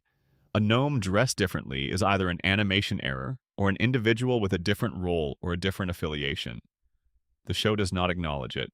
Mystery 146 is the spectrographic image in the theme song. The Gravity Falls opening theme, run through audio spectrogram analysis software, yields a visual artifact. Spectrograms convert audio frequency data into visual representations. Different sounds produce different patterns. The specific artifact in the Gravity Falls theme has been described variously by different fans as a face, as a pattern matching the Bill Cipher wheel, and as random noise. This one is genuinely difficult to evaluate. Audio spectrograms of most complex audio produce interesting visual artifacts without those artifacts being intentional. But this is a show that hid messages in reversed audio. The threshold for dismissing a spectrographic finding as coincidence is lower here than it would be elsewhere. Mystery 147 is the star configuration above Gravity Falls. In the show's outdoor nighttime scenes, the sky visible above the town contains stars. Those stars have been mapped by fans against actual Oregon night sky data. The configuration does not match any real night sky visible from Oregon at any time of year. This is again the question of animation geography versus intentional decision. Many animated shows use invented or approximate star configurations because astronomical accuracy is not the point. But in a show where the coordinates in the tie-in material point to a specific real location in Oregon, where the geographic detail is otherwise carefully considered, a star configuration that does not match reality is worth noting. Mystery 148 is the box labeled "Do Not Open." In Ford's underground laboratory, a brief scene in which the camera is moving shows a shelf containing a box. The label on the box includes the words "Do Not Open" in Ford's handwriting, followed by what appears to be a project name or designation. The camera movement and the scene composition make this label impossible to read clearly at normal speed. Enhanced analysis has produced partial readings that fans have argued over. The full text of the label is not established. What Project Illegible was or is not known. Mystery 149 is the treehouse. In multiple outdoor scenes throughout the show's run, visible in the background of shots establishing the forest landscape around Gravity Falls, there is a treehouse. Not in a featured tree, not near the Mystery Shack, not associated with any character. A treehouse in the forest in the background, visible in at least 3 separate episodes. The show never enters it. No character references it. It is simply there, multiple times, in the background of the world. What it is, whether someone lives in it or used to, whether it is associated with any of the town's supernatural history, is unaddressed. Mystery 150 is the discrepancy in the coordinates. The coordinates visible in the show's on-screen materials and the coordinates in the tie-in websites are different. Both are real Oregon locations. They do not match. Whether this is a production inconsistency, 2 different people placing coordinates at different moments in the production, or an intentional split indicating 2 different significant locations, is a question that has not been resolved by any official source. Mystery 151 is the engraving at the base of the Northwest family crest. The crest appears multiple times in the Northwest Manor episode and in background details of scenes set in the Northwest home. At the base of the crest, there is an engraving, small enough to require significant image enhancement to read. What has been read there in enhanced and adjusted frame grabs is not the Northwest family name. It is a different name. The reading is not unanimously agreed upon. The image quality does not permit certainty, and no official source has confirmed what the engraving says. But the presence of a name that is not Northwest at the base of a Northwest family crest would, if confirmed, suggest that the family motto or founding credential involves an attribution the current family has covered up. Mystery 152 is the writing on the back of the painting in Stan's living room. Stan's home is full of objects with histories. The painting that hangs above the sofa in the living room has been the subject of fan attention because in specific lighting conditions, in specific episodes, the back of the canvas, visible briefly when something causes the painting to swing or shift, appears to contain writing. The writing has been argued to be a letter, a cipher, a list of names, and a diagram of the Mystery Shack's layout. No reading has consensus. The image quality is prohibitive. Mystery 153 is the figure at the tree line.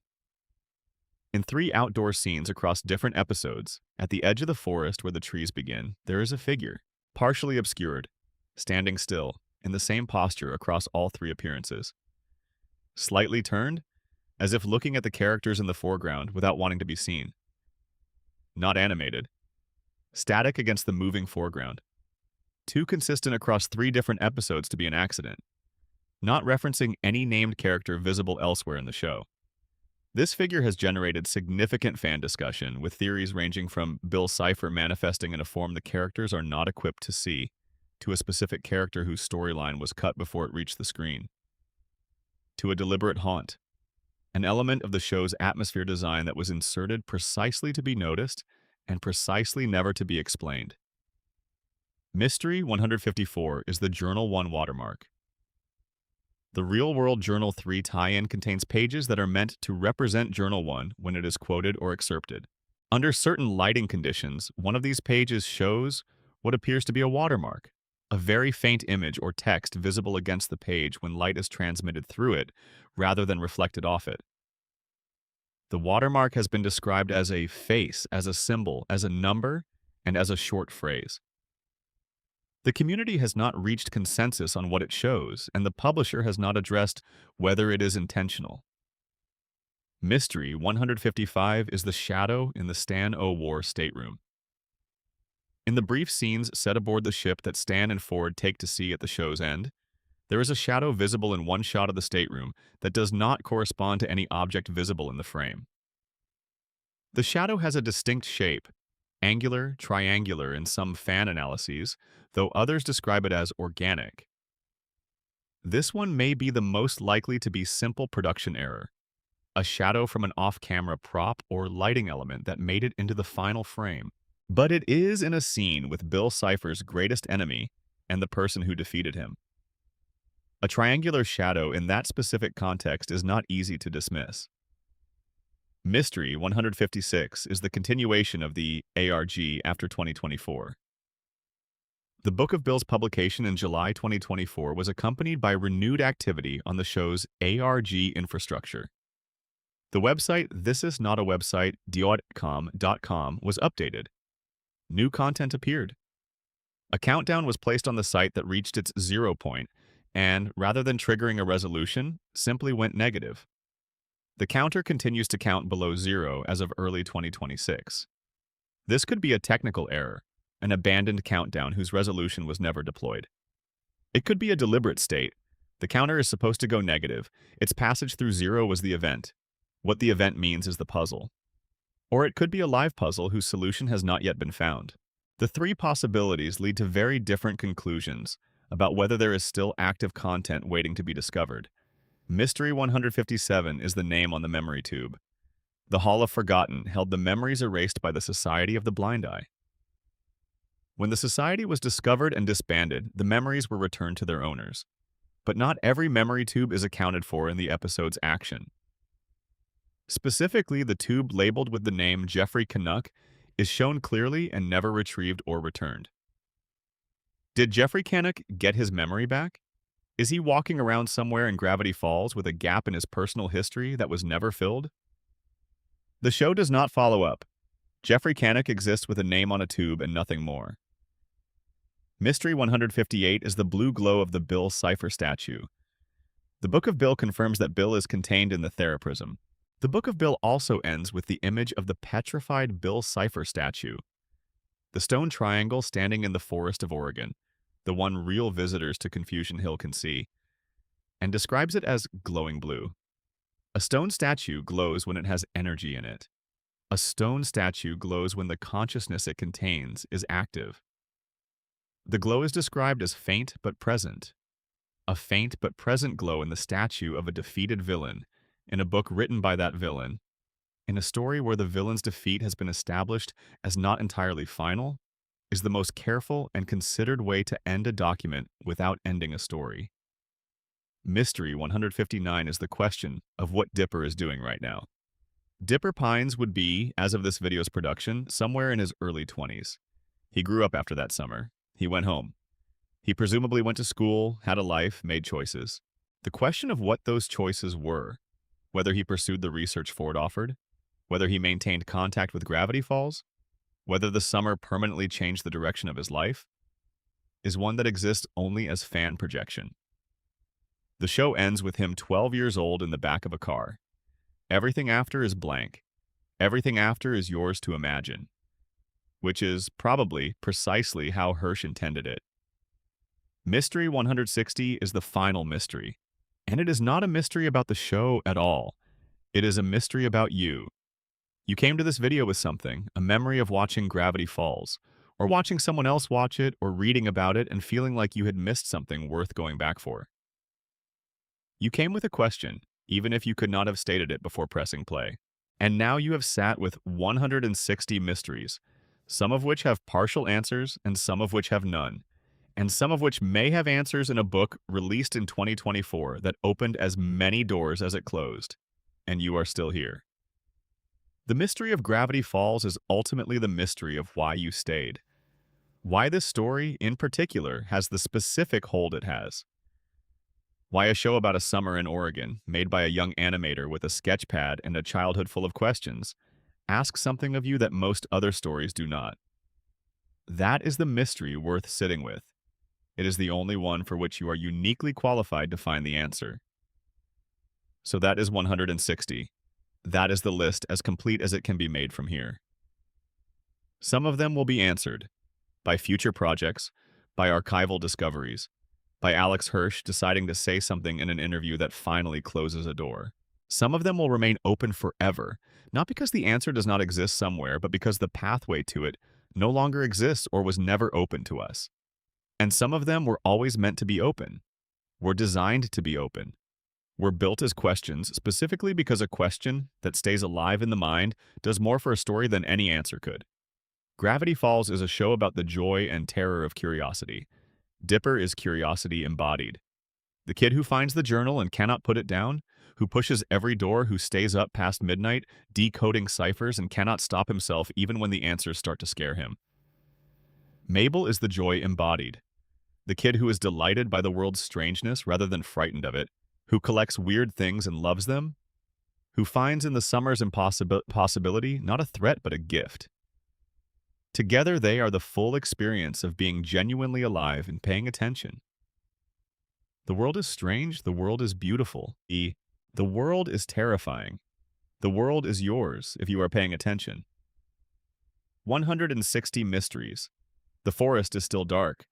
The compass still spins. The cliffs still float. The petrified stone triangle is still glowing blue. Stay curious. Thank you for being here. If you are reading this in the comments right now, tell me, which mystery hit you the hardest? Which one are you still thinking about? Which one do you think you know the answer to that nobody else has figured out yet? I want to know all of it. Drop everything in the comments. And if this is the first video of mine you have found, please subscribe. More of this is coming, and I want you to be there for it. See you next time. Stay weird.